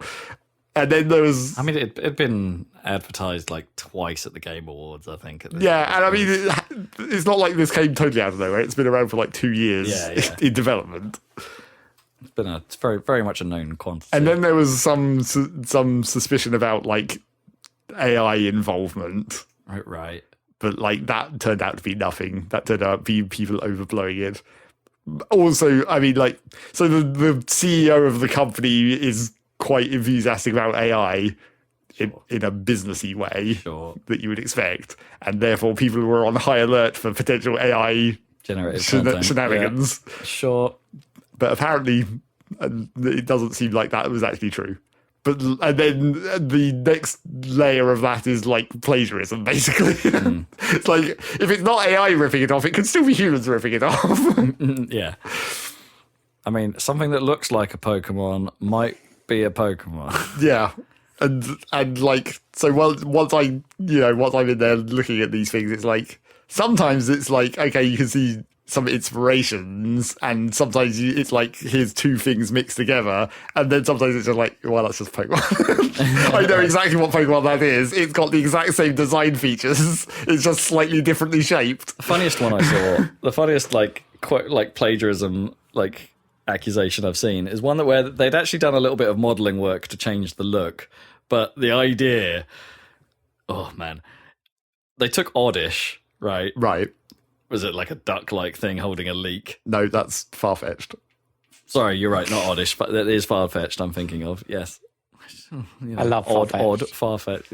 Oddish is like the radish. Yeah. Yes, Oddish is just a radish. Yeah. No, they took far-fetched and and made a sort of like more of a... Oh, what's the sparrow-like Pokemon? What, Pidgey? No, Spearow. Spearow, yeah. More of a... So they have an equivalent where it was more of a Spearow looking thing, but it was holding a carrot, like instead of a leek. And it's just like I could see what you were doing there. Like it's just like you just took the idea of Farfetch'd and twisted it a bit. Well, I was expecting you to be holding a gun. That's kind of the point, right? Maybe the carrot is a gun. I don't know, or a rocket or something. Maybe I haven't seen that one yet. But like the most obvious one that I saw is like. It's the Pokemon Sylveon, which is the fairy type evolution of Eevee. Okay. So it's like an Eevee, but like slightly bigger, and then like it's white and pink, and it has these like ribbons that come out of its neck, which are like tentacles. Because Pokemon are weird.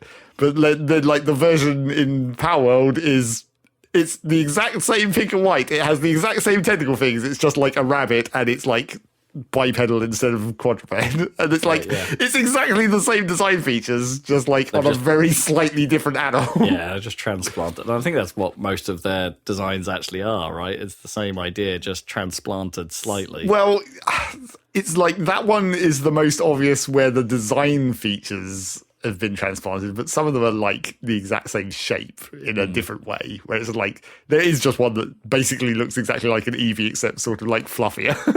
Right. It's like It's had a shader applied. well, it's not really a fluff shader, it's a shader. model. It's still modelled fluff, it's not hair. Okay. We're not going hair tech on this. Tress effects. But yeah, after all the ridiculous controversy and memes, I suppose, it is just a game. It's like, you know, this is maybe an opportunity to be like, how much copying is too much? Where is the line of plagiarism? Well, if they get sued, we'll find out, I guess. Yeah, if Nintendo are interested, it is an interesting one because it does stylistically look real close, and as you say, there's a lot of questionable borrowing, but at least it appears to be like that. But in the same breath, like, was that not Digimon back in the day? Like, have we not? Well, is that not every one of Monster these? Rancher? Yeah, any of these games / series that does. I mean, there's only. But the thing is that, like I say, in this case, it's very direct to Pokemon. It's not because if you look at Digimon, they don't really look like Pokemon, and there's not even any that are that similar. Right. Like the same animal or whatever in the same shape. Whereas in this, it is like this is just a Pokemon. You've stolen the exact. There's a lot of them that are the same shape or the same. Well, in some cases, even like the same type. It's like there's a Pikachu equivalent that just looks like Pikachu. It has like the lightning bolt tail and everything. And it's like, well, that's maybe kind of close, kind of risky. But the thing is, like, I mean, all the adverts have like the big Pikachu-looking thing on them, right? Well, the big, like Totoro no, face. That's the Electabuzz, right? That's the Pokemon it's yes, based on. Sorry, you're right. Yeah. That's right. But yeah, or more like the evolution of Electabuzz. I forget what that's called, Elevire or something. That was a later thing, not in Generation 1. But yeah, like, if there was a case for this to get stopped, you think they would have already stopped it. Yeah. Because it's not like they haven't known it's coming for like 2 years. No, I think Ninty must have been aware. They must have. And Nintendo are always super fast at shutting down anything. Absolutely. Along I mean, these lines. they've shut down Pokemon mods for the game already. Yes. I mean, that's probably because they stole the literal models out of Pokemon. Probably. That's probably a little more of a legal, obvious case there. It's like these haven't been fan built. They've just been nicked.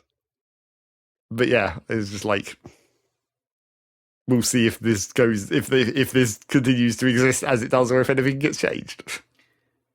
So what about the actual game? Because I don't know. Well, the actual game is basically. It looks really weird. It's not quite what I had in mind. Like it is just like at least the opening part of it just seems like a survival game. It just happens. The animals just happen to be these Pokemon looking things, and they can be made into workers. Well, yeah. I mean, it's basically, well, people say it's a lot like Ark, which I don't know about. Okay. Just like with Pokemon instead of dinosaurs, obviously. Right. You can make dinosaur workers? Well, you can tame them and ride them around, I guess. Yeah. Don't know about the working in base part. But like... Dinosaur slaves. Like the style of the Pokemon part of Palworld feels like, even though I haven't played it, I've seen quite a bit of video, it feels like Pokemon Arceus because it's that same, like you just run around and throw balls at shit. It's not. It's the less rigid I'm sorry, Pokemon. Pal spheres. Yes, I mean, I guess. Well, I was talking about Arceus. You throw Pokeballs at shit. But the main difference between Arceus running around throwing Pokeballs at shit and Palworld running around throwing Palspheres at shit is that, like, it doesn't have the Pokemon battles. Like, you don't... In Legends, you can capture things just by throwing balls, and then that has, like, a capture rate percentage. Or you can go into, like, a Pokemon fight and do the Pokemon fight thing.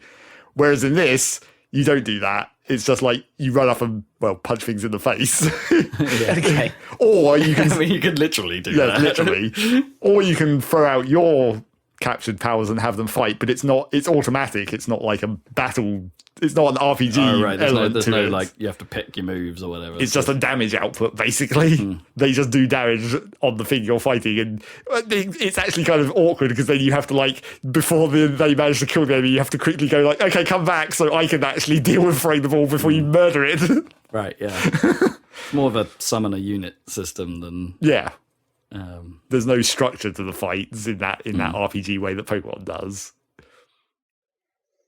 But yeah, apart from that, it's quite similar to the Arceus method of you're just running around this open world. There's a bunch of things all over the place, and you just throw balls at them. And also the same kind of grinding aspect of like capturing a lot of things. yeah, because Capturing multiple of one thing on purpose. but isn't that only like a portion of it? Isn't it like any survival game about base building and crafting and gaining materials by punching rocks? Well, there's some of that, but like it's a progression thing that makes you level up faster, basically. It's like it's not really, I mean it gives you armor and stuff, I guess, so you're more survivable. I mean, theoretically you could just get through that game probably just by dodging, like, and just letting your pals do all the fighting. In theory, probably couldn't, because that's actually real difficult to avoid damage in that way because of the way the attacks work. But like the base building aspect is just it's not a survival game in like a very hardcore way. Like you have a hunger bar, but you can just eat whatever the fuck you want, and there's berries growing all over the place. It's like it's not actually dangerous in the survival aspect.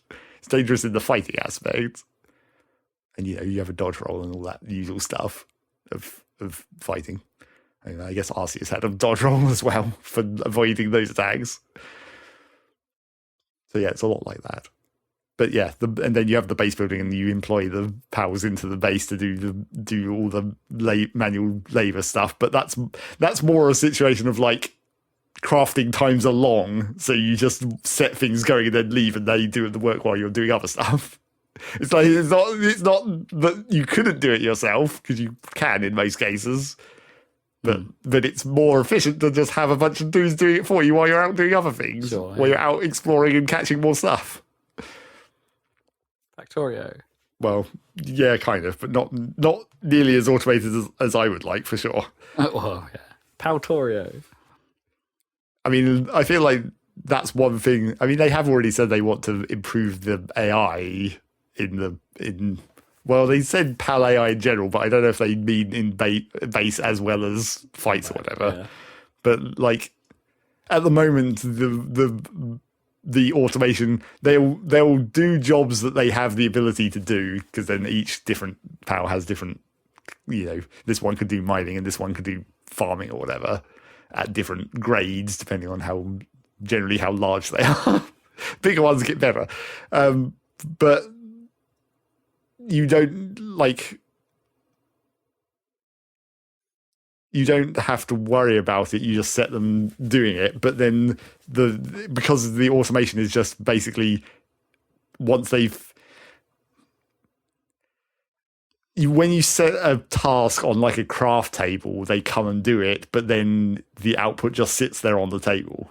Oh, right. You can't automatically like bring in more resources or ship them out or anything like that. There's no belt. The only hauling tasks, because there is a class for hauling, but that's between like the raw resources, like the wood cutting site, which is it's not like trees. It's just like a building that generates wood when a wood cutting pal is working on it.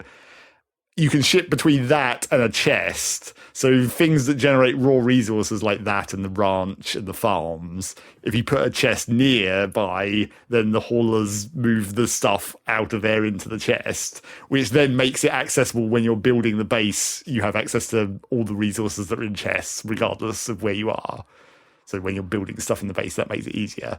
But it's not like you can do anything more complicated than that. And also they're actually even more dumb than that, where it's just like, because the resources in the world respawn, which includes down to like pebbles on the ground that give you like one bit of rock when you pick them up. Right. But then when those respawn, the gathering powers in your base will pick them up. But then because it's just somewhere in your base, it just ends up getting put in a random chest. So you'll constantly find random bits of rock and wood in random chests all over the place because it was just happened to be the nearest one to when the resources spawned. Those chests fill up then, and so they could get blocked. And well, they fill up like slots, but I don't know what the stack size is because I've never hit it. So you're probably okay. Probably. You'll just have like every chest will just have rock and wood in it, probably, yeah. So that's slightly annoying. Am I right in thinking that like it's like implied in this game that things just straight up die? Like they don't faint; they're just dead. It's weird because when you actually kill them or whatever, the model that gets left behind has like spiral eyes, which still does imply that they're like fainted or whatever. But you also get like meat. Yeah, that was the bit because the bit I was thinking of is like I watched Donkey's like how to get a gun in Pokemon with guns video, which was pretty funny. But there's just one bit where he's like, "Oh, I need flame organs." Yeah, so he had to go fight a bunch of the flame guys to get flame organs. But the thing is, you also get those when you capture them. So even if you wait, what? If you fight a sheep and then capture it, you still get meat. It's just like, but like so you've just taken a chunk off the sheep, but the sheep's still good. It doesn't make any sense, but that's how that works. So you can still capture them and still get the drops. So they have some kind of meat teat or something when they can just like meat teat. I mean, I feel like that could be, or do they layer meat? I think that could be a change they could make to make it a bit more important. Sorry, that's good. Oh man, layer meat. That's not. Not that it really makes much difference whether you kill something or capture something. It's like the cost of a ball. Or the slight annoyance if they won't stay in the fucking ball. Right. Because it's, the Pokemon system jiggles 3 times and then it captures it. Yeah. Boink. Except in this case, it actually gives you a percentage. Well, I guess Arceus kind of does that as well, but it does it slightly differently when you throw the ball, or when you're lining up the ball, it shows you the percentage, which I think is how it works in Arceus. But then when you throw the ball at the thing, when it does the jiggle 3 times, it like counts up the percentage, so each jiggle halves or thirds the percentage that there is left, so you get like a live count of what the percentage on each jiggle is essentially. Oh, interesting. So you can start at like 30% and then the second jiggle it's up to 60%, so there's still a 60% chance it'll escape at that point, and then it will go up to like 100 because there's only 3. But yeah, I see what you mean. So you can see gauge the escape power. Yeah, and then whether it's worth just throwing more balls at them. I see. There doesn't seem to be. I don't know if Arceus does this as well, but in Pokemon you get a bonus if you keep throwing balls over and over in the old RPG system of Pokemon. Right. So I don't know if this is in Arceus, but constantly, if they break out of a ball and you immediately throw another one, that does give a slight bonus to capture. Okay. They're a bit tired from the first escape, I guess. But that doesn't appear to be the case in Palworld. It always seems to start at the same percentage. Right. They can just bust out. Yeah. And it does have, like in Arceus, it has the back attack rating. If you throw the ball from behind, it's better. You get the bonus. Although that seems to not function very well, but early access or whatever, they might make it work a bit better. But I feel like I'm not getting back shots when I should be. Classic problem. Yeah. And then the other thing that's maybe slightly surprising about the game is like it's quite large. It feels like something that some indie developer made in like a month, and then it's going to be tiny and it will just be a joke or whatever. But it's like the world is fucking gigantic, and there's only 111 pals, right? So it's only like generation 1 of Pokemon. Sure. But that is still technically a full game's of things. Yeah, I mean they've put in work. Don't forget, they're gonna have to do they've done all this from scratch rather than like the red and blue. I suppose they had to do like a pixel. You only had to do like 2 images for every Pokemon almost. Like, well, and maybe that's another thing that Palworld succeeds is like animation quality compared to modern Pokemon. Right. I think they still do only have like a physical attack and special attack animation, but then you've got all like the working base animations and stuff. Sure, yeah, and carrying stuff and slightly more. I mean, sometimes the carry animations don't have an animation exactly where it's just like, I'm balancing this thing on my head somehow. But yeah, this is, if it's not a legal wake up call for the Pokemon company, it's maybe a like, here's how you make an open world game and have it actually function. Right. Oh, sure. Yeah. Graphically. I mean, there are still a couple of like graphical glitches, like one of the places where one of my bases is near one of the boss towers, and there's like some kind of weird particle effect glitch going on where like a stream of particles comes off the tower, but only when you're looking at it at certain angles. Oh, weird. But that's just early access stuff. I think I did find another weird early access like in development thing. I think I found like a default light source in one of the forests. Like I could see something glowing in the distance, and I ran over there to see what it was, and it's just like a floating white orb. It's like, oh, that looks like someone's left an edited default light source in the scene. Right. Oh, right. Yeah. It was just there when they were editing. Yeah. That's weird. It's surprising that doesn't happen more often with games. Yeah. Also, my brain just suddenly kicked in and was like, did Nintendo not show any malice towards Temtem? Humble Bundle's attempt at making a Pokemon game. Well, I don't. Because that's more directly a Pokemon game, right? Yeah, but the designs are different, right? That's why this is the game that people think it might go after, because the designs are so similar. Yeah. Whereas maybe. in Temtem, it's just like, it's a type of game. You can't copyright like game mechanics. No, unfortunately. Well, fortunately not. I mean. Yes. Currently, I'm sure people will try. I mean, it's got a bit of similarity, but yeah, I guess maybe it is a little. I don't know.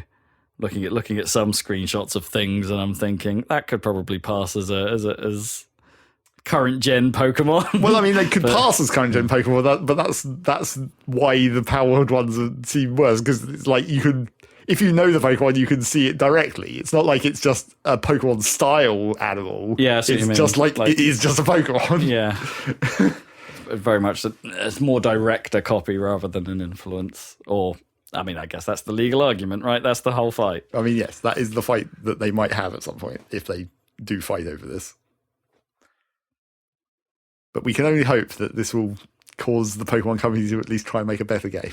Yeah. At least mechanically look at it and go like, Well, I don't know about mechanically. This is like, technically it's quite, I mean, I'd like a Pokemon game that had the base building and that kind of stuff. Maybe not the enslavement part, but Sure. Not sure how you can do that in a more friendly way in a Pokemon game and just have them, work Some for kind you. Some kind of I mean, they charming do mechanic basically- rather than necessarily be, I need to beat you into submission and now you're mine. Well, I mean, Pokemon is already like that.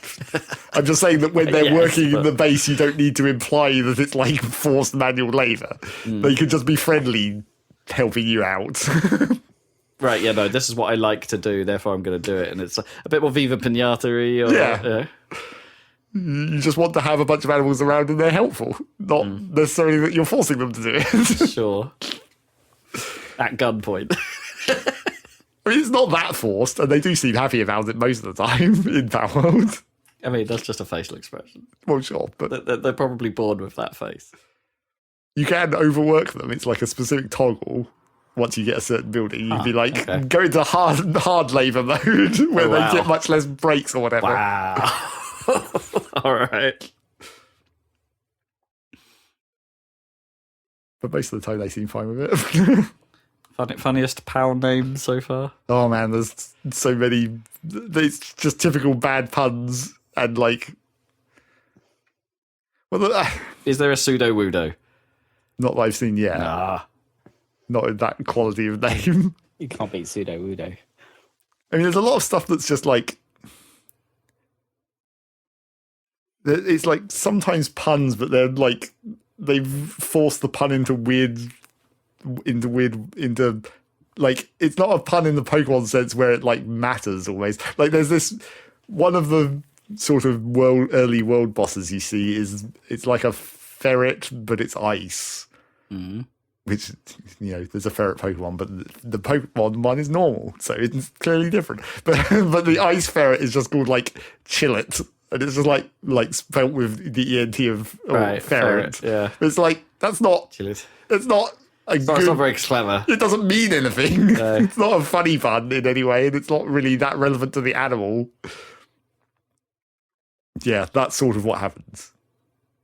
The tiny water elephant that looks sort of teapot shaped. It's just called a teafant. It's like, Right. great. So they've basically done what like Infinite Fusion does, or what, just munged names together. Well, like, it's not really rather- mashing names together. It's like it does T, and it's it uses the T-fan. it's not as smart as Pokemon, I guess. It Yeah. uses the obvious word that is the thing and part of an animal name. Gotcha. Yeah. So yeah, that's that. And I played it on Game Pass at first because it's on Game Pass. In case Rob wants to come and join me for a couple of minutes, but probably not. Don't know that I do. But I played it on Game Pass first, but then I had to buy the Steam version anyway because someone else wanted to play it. And for Oh, I some see. reason, it's not crossplay. Oh, The developers have said that like the version numbers are probably never going to align just because of the Microsoft update process. right. That's not the first time I've heard that. Honestly, people do seem to struggle with the Microsoft Store crossplay Yeah. on PC. Not so bad console to Steam version if you're doing it that way, but if you're doing multiple PC versions, then that can be a bit finicky. Well, it seems like it's not. I mean, that is maybe a separate problem, but it seems like the updating games on the PC game store has the same like, quality control Oh, stuff. yeah, it's got to go through cert. It's to go through cert, which then just makes it inherently slower. Yeah. That was the problem that Against the Storm had, where when they first released and the game was deleting everyone's saves all the time on the Windows version. They couldn't patch that very quickly at all because it has to go through cert and everything. It's like, even though that is a really critical bug at release for the game that you want people to buy. Yeah, it's interesting because I think there are ways to do quicker patches through Microsoft, but maybe they're not. Yeah, I don't know. Available to everyone. Yeah, something like that. Yeah.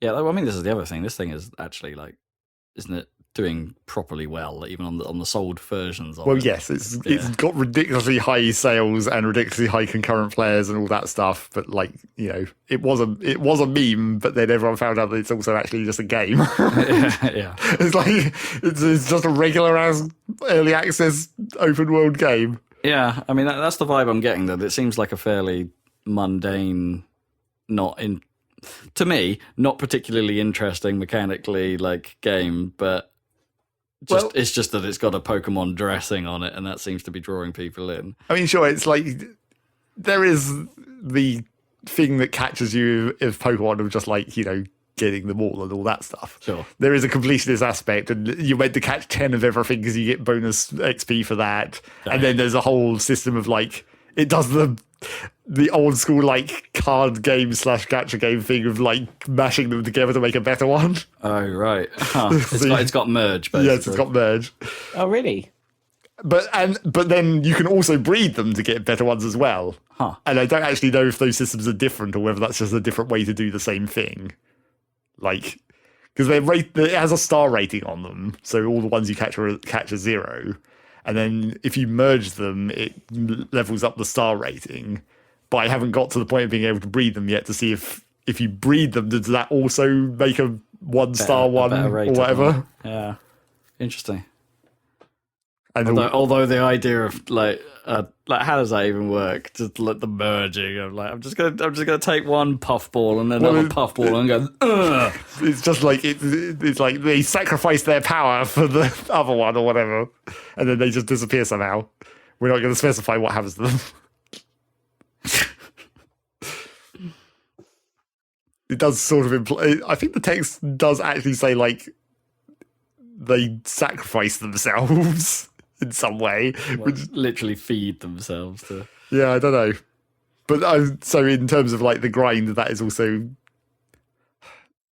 It's like the scaling on that is pretty ridiculous. Where it's like to go from 0-star to 1-star, you need four things to merge into one, and then to go from 1-star to 2-star, it's like you need 16, and it's like Jesus Christ, really? Yeah, man, that's a lot of capturing. Especially when you only want 10 for completing that part of the grind, 10 of each thing, and then presumably to go from 1-star to 2 stars is going to be like 32 or something. Yeah, It's like that's maybe a bit much. yeah, maybe. And I don't know how much benefit that actually gives you in terms of like stats or whatever. Unless or is it like 32 1-star ones to get a 2-star. Oh, yeah, one? maybe Like, it might be like, or does it reduce if you? four 1-stars to go to 2-star, maybe. So Yeah. same number, and then But then they get, if you're doing higher number mergers, then it's I haven't. Well, I guess yeah. Yeah, I guess that would make sense. It would still be. Well, no, because that would still technically be 16 though, right? Because you'd have to put 4 level zeros to make a level 1, and then you need 4 level 1s, so that'd still be the equivalent of 16 zeros. I don't know. It would just be another step. I don't know. Maths. Yeah. I have a Psyduck. I have a Bonsley. Well, that's the Psyduck Bonsley. That's the breeding, not the merging. Because apparently you can breed like special versions.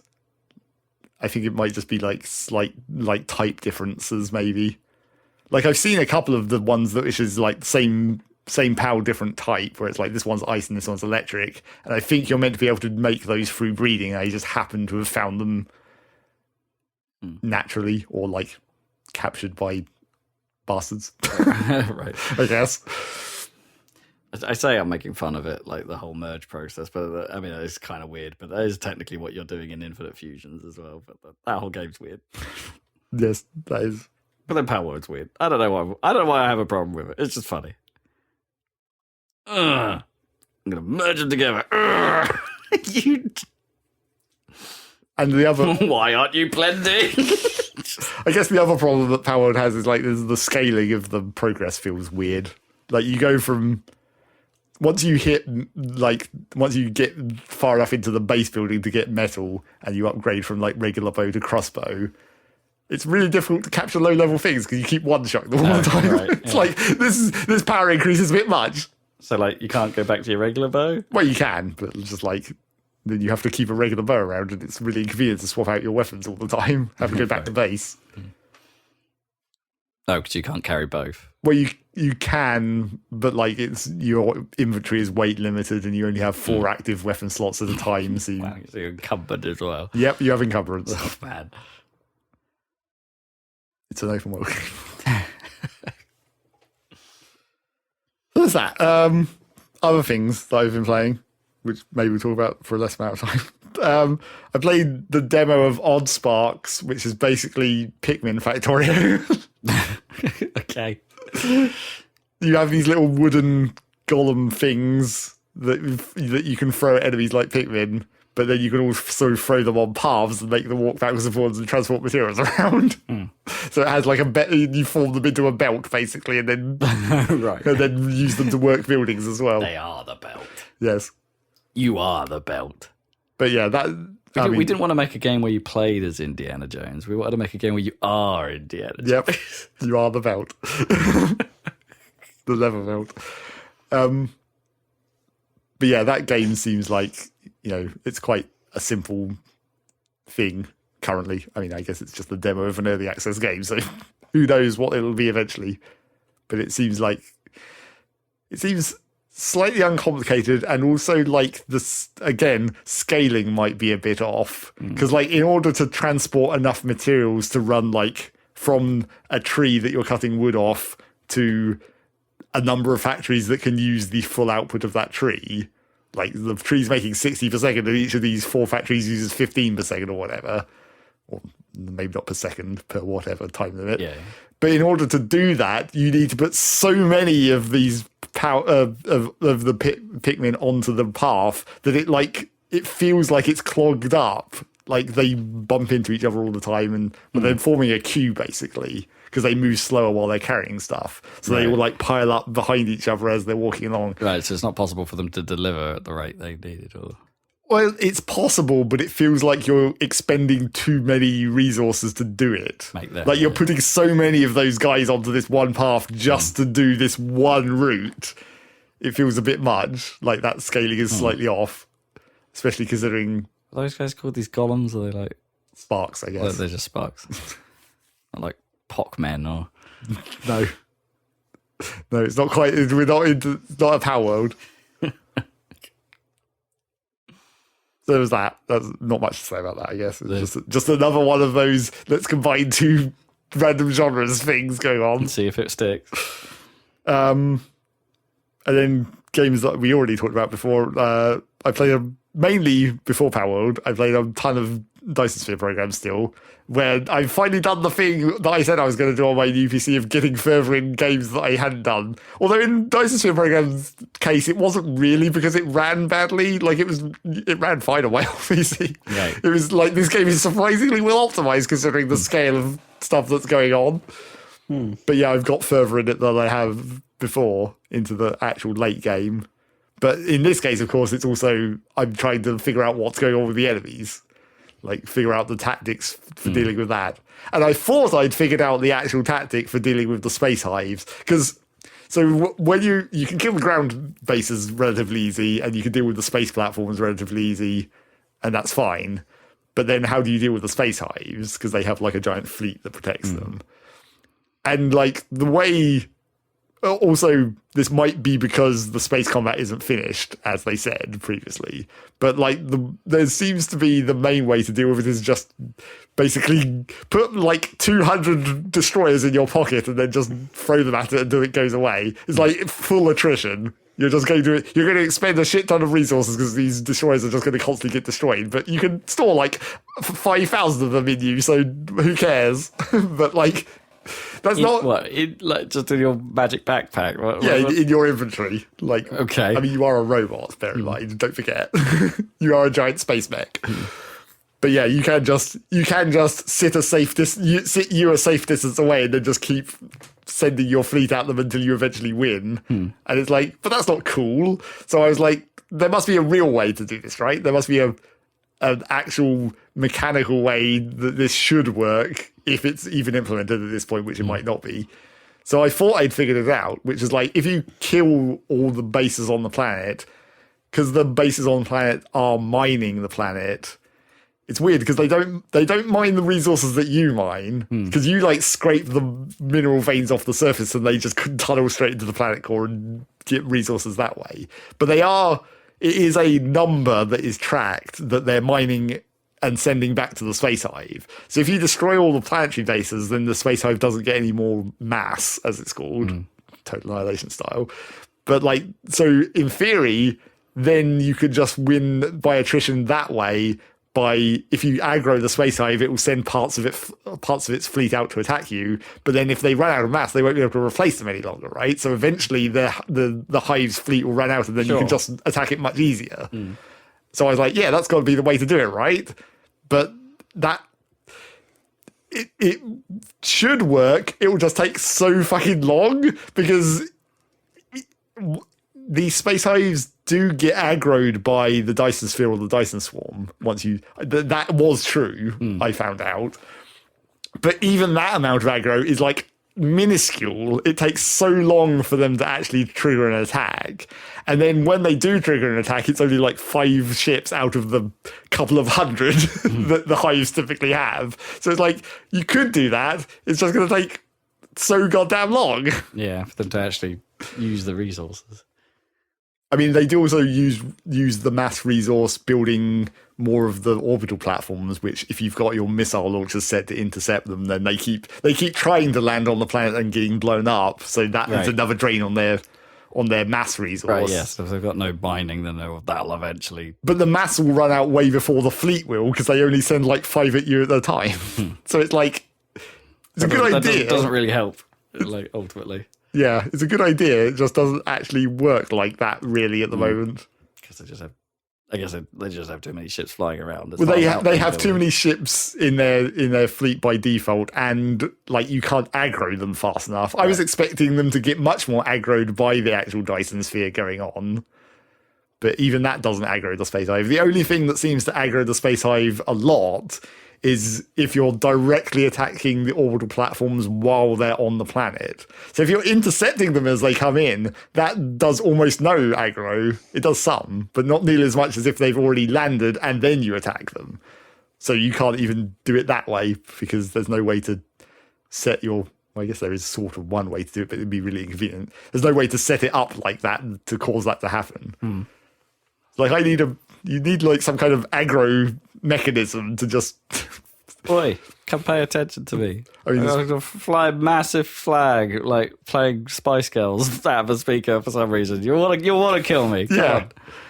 I mean, I was thinking like this is getting into the things that they could theoretically implement, which they might do because, as I said, this isn't finished yet. But like, I want, instead of trying to attack the Hive directly with my spaceship fleet, I want like a super weapon you can build on a planet that will blow up the Hive directly, but takes like, I don't know, 20 minutes or something to charge, and during that time it just aggroes all of them. Oh, I see what you mean. Yeah. Like, so it's like they know the threat is here, so they've got to neutralize it. Yeah, you make it a defensive play where you have to survive for a certain amount of time while the big gun charges up. Yeah, not a bad idea. So we'll see what they do with that. But yeah, at the moment it is theoretically possible to run down the fleet just by cutting off the mass and gradually working them down, but not in any reasonable period of time. Mm-hmm. Even, and bearing in mind, I'm saying not even in a reasonable period of time in a game where I'm like 70 hours into it. Which is nuts. So yeah, that's the continuation of Dinosphere program. Getting into the late game, building multiples. Well, I guess I've still only technically built 2 spheres, which is still the most I've ever built. And I'm not even full spheres. I built a fancy half a sphere, except it's rotating, like, I guess axially. It's hard to describe without visuals. I built a half sphere that's actually rotating around the planet, like it blocks the sun for half the time or whatever. Oh, I see. Right. And then I was planning to do like multiple layers of that so that it all rotate in different directions because it would look cool, probably. Sure. That's really difficult for them to like plan daylight though. If they're like, I mean, they could, but like it would be like they'd weird short day, weird long day. I mean, that is the one thing that I feel like if they wanted to make things more fancy than it already is like it should really count the amount of sunlight blocking the spheres do. Because like if you have solar panels on a planet, they work just as good as there's a sphere in the way. Right. It's like that shouldn't be like that. That's what the sphere's for. Yeah, surely. exactly. I mean, you can sort of, when you look at the sphere from the surface of a planet or while you're in space, you can see that like the solar panel parts of it are like partially transparent. It does actually let some of the light through. It's not a full perfect layer, but like not as much as you would think. Not as much as would make a daylight, like full daylight. Halo rings. How does night work? Like, are they just? Is it just when it's like turned? Well, those aren't orbiting a sun, are they? So they would just rotate. They could just rotate non. There has to be a sun somewhere, right? Because otherwise, how would they? Well, they There's could a be in the moon, shadow of isn't the there, planet or they're something? orbiting around, I guess. Yeah. I think it's. Yeah, I guess. Yeah. It's like otherwise, yeah, they would have to just be like, just turn completely flat on and like cast a shadow off their own rim. Well, I mean, they could do that. They could do, but it wouldn't last very long, I guess. Unless it was, mechanical, not automatic. If it physically had engines or whatever to align itself like that for a while. But then, like, if you were, it would have to stay like that, but then and then rotate and then stop in order to get like an even day-night cycle, right? Like it would. Yeah, I mean, it could do that. Could do that if it was able to. Yeah, if it was able to have some ridiculous amount of thrust to keep itself turning and stop. I mean, not that surprising considering the Forerunner technology. Maybe Because in the ring world, that's a lot bigger, right? That goes not a full Dyson sphere, but it's a ring around a sun. Yeah. You can have like that has like big squares that are going around it, like the interleaving. Yeah, on like basically a slightly smaller ring that then blocks off the sunlight for part of the time. right. Yeah. You don't see that. But Stuff yeah, in I Halo. can't remember I think in Halo's a much smaller ring, and I think it's supposed to be half in the shadow of something else, right? Because they just orbit planets usually. Yeah, it's an orbital. And then I guess very briefly talk about RoboQuest again, because me and Rob played it a little bit again, but Yeah. I also tried to get into some of the other routes that we hadn't got into because they're quite awkward, like the speed run route. Because there's a door that you have to get to within a certain time limit and get through the first level and a half within a certain time limit to get into this specific door. So I did that. And that's weird because the one alternate route that we had been down that has one of the crystals, there's like 6 crystals you have to get to do the special thing at the end. the one that we had been down is just like a regular level, except with a really hard boss fight, right? Because we died at that. Oh, was that the elite? Yeah, the elite, the room full of elites. Yeah. And apart from that, it's just a regular level. Yeah. But I think all the other crystal routes are like special in some way. So the speedrun door, the door that you have to get to within a certain time limit, that level that's after that, there's no enemies. You just have to get through the level within a time limit. Okay. It's a And then platforming level. It's a platforming level, and then there's like little pickups that make you move faster. So you kind of have to like follow this specific route through That's interesting. through the level. And I failed and blew up immediately. Mainly because I didn't realise what was going on for like 30 seconds. I was like, well, where's all the enemies? Oh, wait, I understand what's going on now. Oh, shit. And then I ran out of time. And then the planet exploded, I guess. Wait, what? Well, it uses the same sequence of, it like has this, where it like, the game just abruptly cuts, which is very disorienting when it happens, but like the game just abruptly cuts to a sequence where it's like, it's looking down from space and there's just a huge explosion. What? Which is what also happens if you do that when there's that first boss where it has a self-destruct sequence where if you do too much damage to it while it's in a certain pose, it just explodes and kills you. I didn't even realise it did that. Yes, it does do that. But yeah, I also accidentally did that because I was fighting that boss with a melee weapon, so I didn't recognise that its animation had changed because I was standing right next to it. Right. So I just hit it again and it fucking exploded and killed me. And then, yeah, so then there's another route which is actually kind of similar where... How did we not die last time then? Because I'm sure I did, like, just kept shooting. Because I did it. Okay. I know that that's coming, so I was watching the bars and I was like, yeah, I'll just run over there real quickly, do that, and run away, even though. Okay. So there's another route that I went down that has a similar mechanic to the speedrun route, except I think it's enemy-based. So it seems like all the enemies are explosive in this route.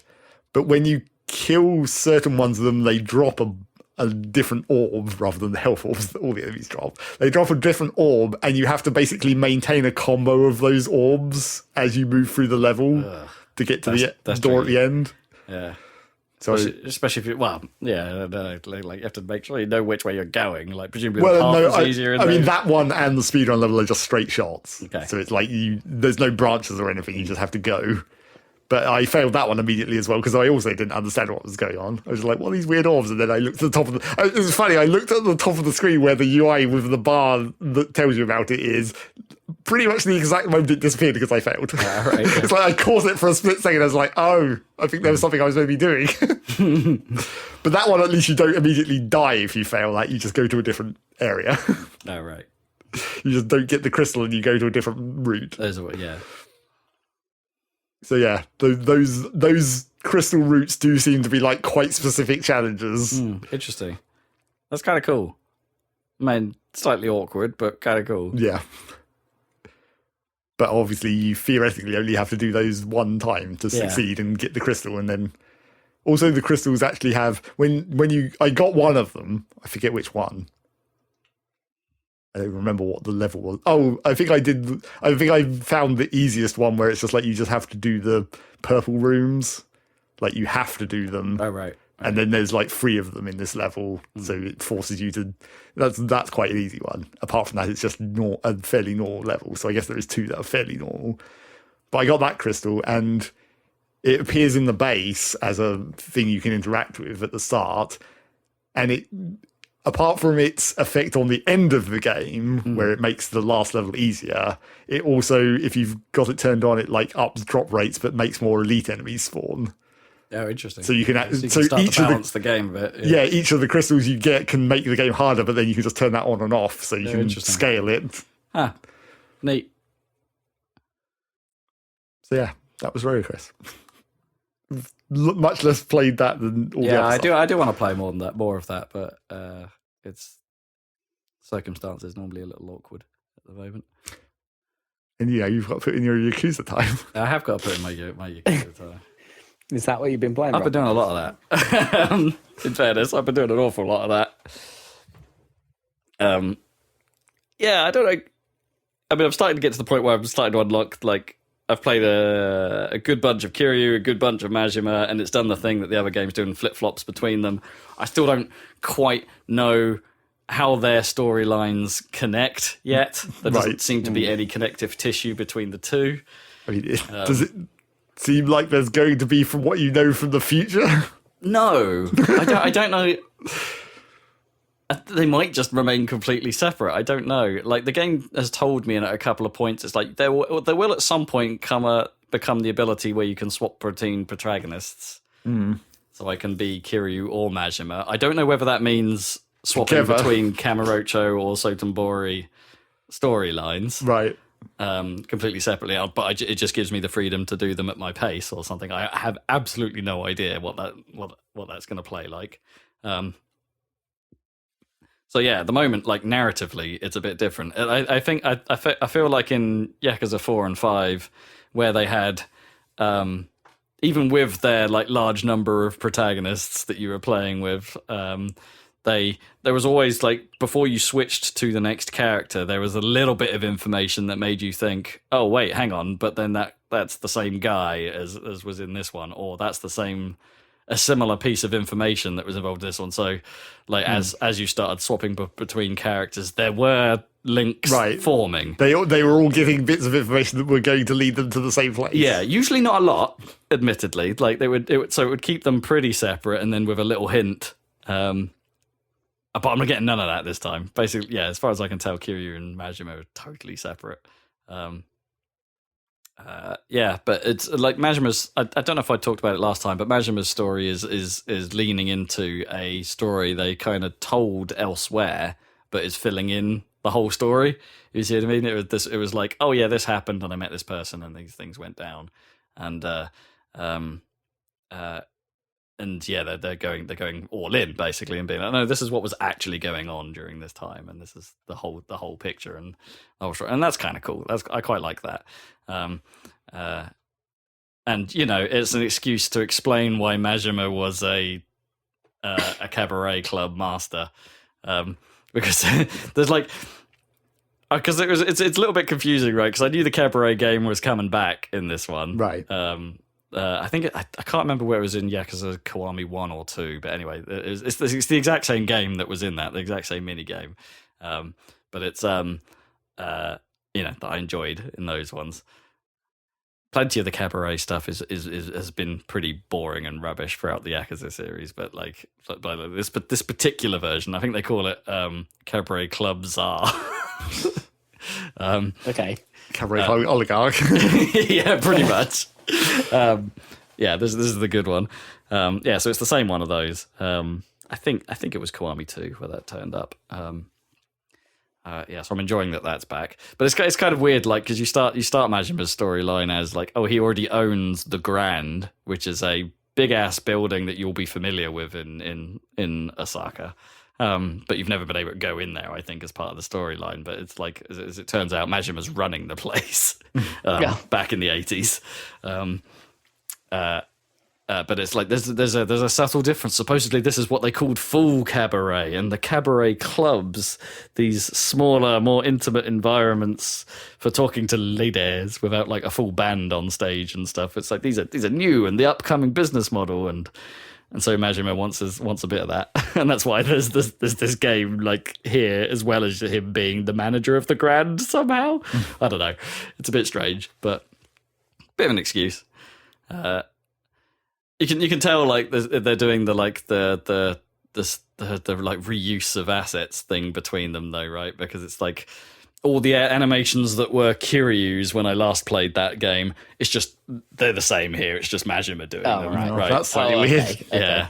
That's a bit weird. So there's some stuff that's just like they've just lifted wholesale and just put a different character model on, which you know they do all the time. Well, sure. But it doesn't make as much sense when it's a very different character. Yeah. Majima is a bit more of a different character than basically anyone else in that game. And then the problem I have with Majima, right, is like he Kiwami 1 spoils you Yeah. on the Majima, because the Majima, it's not just the fact that Majima is cool in the story in that game and his actual normal thing, but the Majima Everywhere system is amazing. Yeah. And hilarious and so out there and bizarre. And he has never hit that height again for me. Like, he's just there was so much of him there. Like, when he's been portrayed in all the other games I've played so far, he's been quite serious, Right. and not as mad as he is in Kiwami 1. I don't know if they like. I'm starting to think I should go back and play the original, Right. like play Yakuza 1, but the PS2 version, Right. and just to see how Majima is portrayed in that, and see if his character was supposed to be quite serious and stuff, but they went insane in the Kiwami mode for some reason, and just made him utterly mental. And it makes it more like a Gaiden almost, where it's like, it's not just a remake, it's like we've made it weird. Yeah. Well, I think they did that as well. Yeah. But I know there's some of the bonkers stuff that originates all the way from the PS2 version, but I don't Majima's character is a strange one for me, because he seemed nuts in Kiwami and has been calmer everywhere else. So, as much as I still like him as a character, and they definitely word his scenes differently. He's a lot more sweary than Kiryu. He's a lot more, it feels a lot more punk, I suppose. Yeah. His actions aren't as nuts, and he still gets roped. Because this is the first time you're playing as him, and it's a Yakuza game. It does feel weird that he's still getting roped into Kiryu-like situations. Right, he's still helping kids who want dolls out of UFO catcher machines. Not at all creepy. It's just I'm just doing him a favor. Yeah. No. Going on fake dates with someone to make them feel better about their father's disapproval, that kind of stuff. It's like, how is Majima getting involved in this stuff? He would just walk away, or like. Well, I mean, it doesn't feel in keeping with Majima too much. The way that should have been done is you should have had it be this weird, like, exactly the same thing Kiryu does, but then make Majima do it a weird way. Yeah. Same situation, but he's taking a different angle. Yeah, it doesn't quite feel like that. It feels pretty much. It just feels like Kiryu, but with slightly different writing on it. Like, yeah, just not quite as insane. There's a lot of returning characters which are quite fun. They've like the main antagonist of Kiwami 2 has turned up, but obviously he was a kid in this one. He was still in school. Right. So that was kind of cool. And then they do sort of at the last minute, I'm like, I was sort of thinking all through this little sequence, it's like, he looks a lot like that guy. And then at the end they do the big name reveal. It's like, I am Ryuji Goda. And it's like, oh, it is that guy. He's just in school. So they're doing cool stuff like that, where it's like, oh, clearly everyone has met everyone before. They just forget. Every game, pretty much. Pretty much, yeah.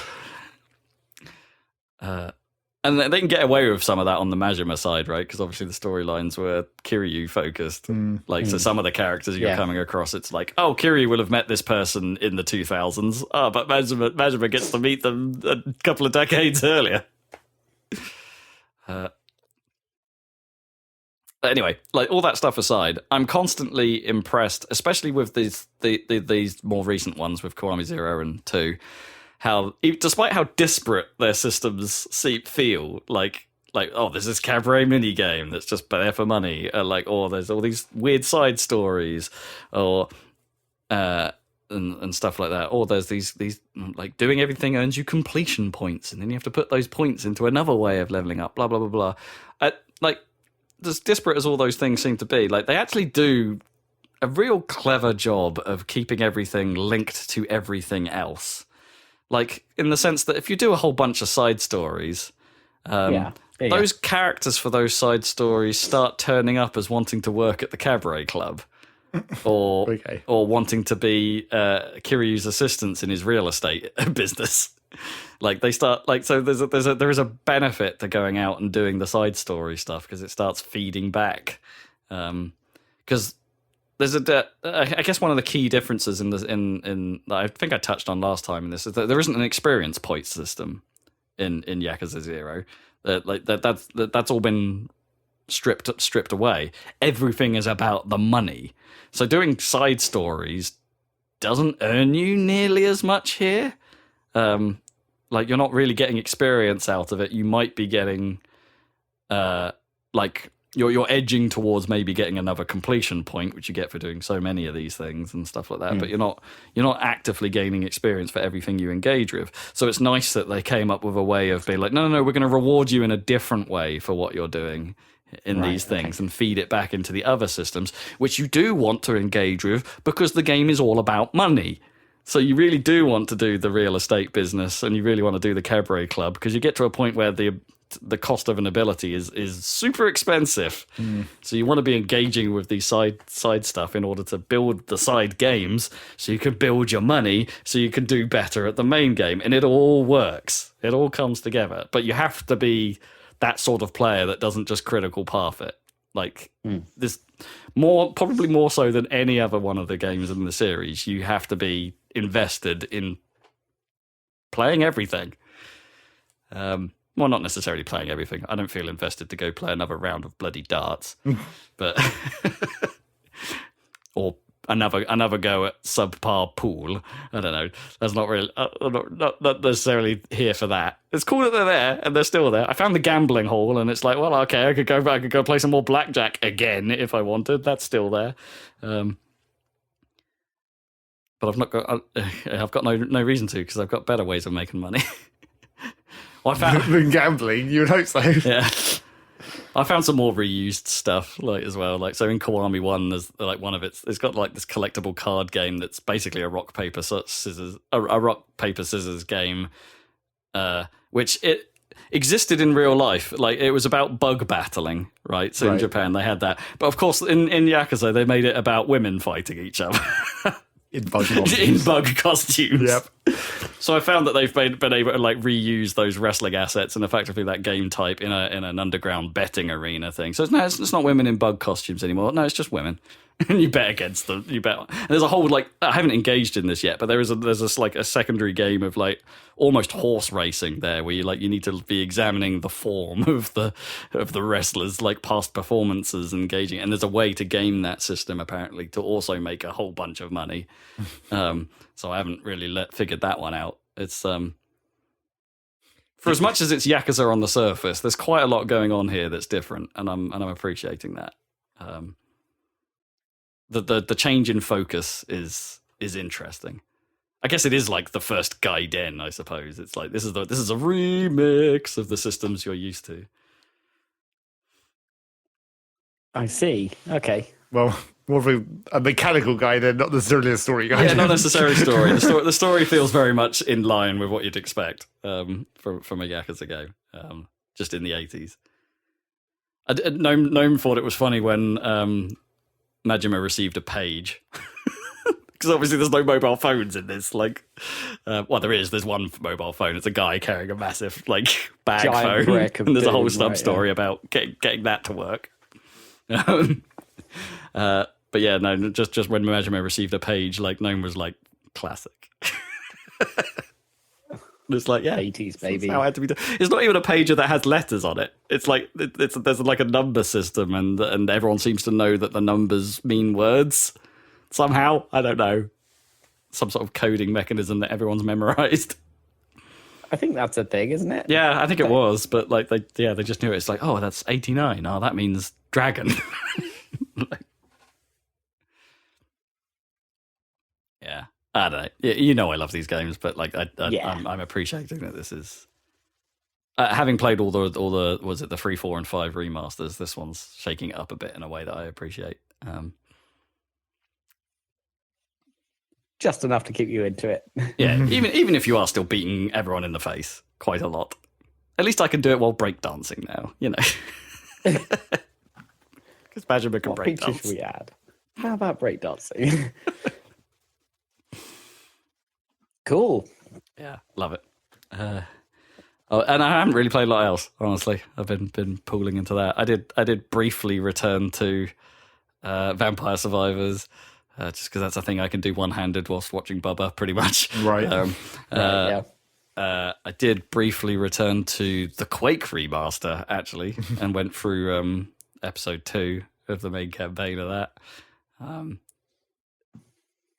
They're not very big, but that shows you how much how much of that I'm actually able to play. I've still got half that game to do, and there's all these bonus campaigns they threw in with these remasters. So there's a lot of Quake there, but that's actually. I had quite a lot of fun actually playing that. Something about going back to Quake 1. It's cool. Quake rules. I mean, you've seen every enemy in the game by the time you finished episode 2, so it's. Apart from maybe the boss. Yeah, that's boss. true. I can't remember. How do you have to telefrag the final boss? Yeah, you do. Yeah, and it's really not clear that that's what you have to do. No, because at no point in the game so far has telefragging been a thing. No, like in the single player. I know. Like, there's something about that. Well, it's not just like you have to telefrag it. You have to know that there's this little weird orb flying around, and that's where you teleport to, and you've got to figure that out yourself. Yes, and you have to and it just phases into the boss's model as you're watching it fly around. It's like, what does that mean? It's super unclear. It's one of the weirdest end bosses ever. It's super unclear. Games were made different then. That's pretty much all I got. I can leave it there. Cool. I'm sure there'll be something, but yeah, I can leave it there. Well, that works out well because we're running long. Cool. Well, I still haven't finished Mario, so I'll let you guys know when I do. Haven't finished Zelda also. Oh no, I need to get back to that. That'll be next. Yeah. What are we doing video-wise? That's more Sonic Adventure 2 coming your way. More Sonic is what we're doing, of course. Yeah. And we're in Media Herd. Bum, bum, bum, bum. But we've got to the dark story, right? So we're more than halfway through. Well, yes. Not in this next video, though, right? Yeah, no, not in the one that's online right now. In the next one coming, we get through the story. Okay. So check out the saga so far. And if you want more Sonic, we've also got the Murder of Sonic the Hedgehog and many other Sonic games before as well to look up. So just use the search feature of happysalad.net to find those, or you can just use the search feature of YouTube, I guess, on our channel, which is Happy Salad. Yeah, I mean, Google have been experimenting with searches. Yeah, for a while. Yeah. So check that out. There's also a Pizza Town video, which is a lot of fun, I'm sure. Yeah, please. And we'll be back in a couple of weeks with another one of these here Saladcasts. So we'll catch you then. Whoop, whoop. Bye.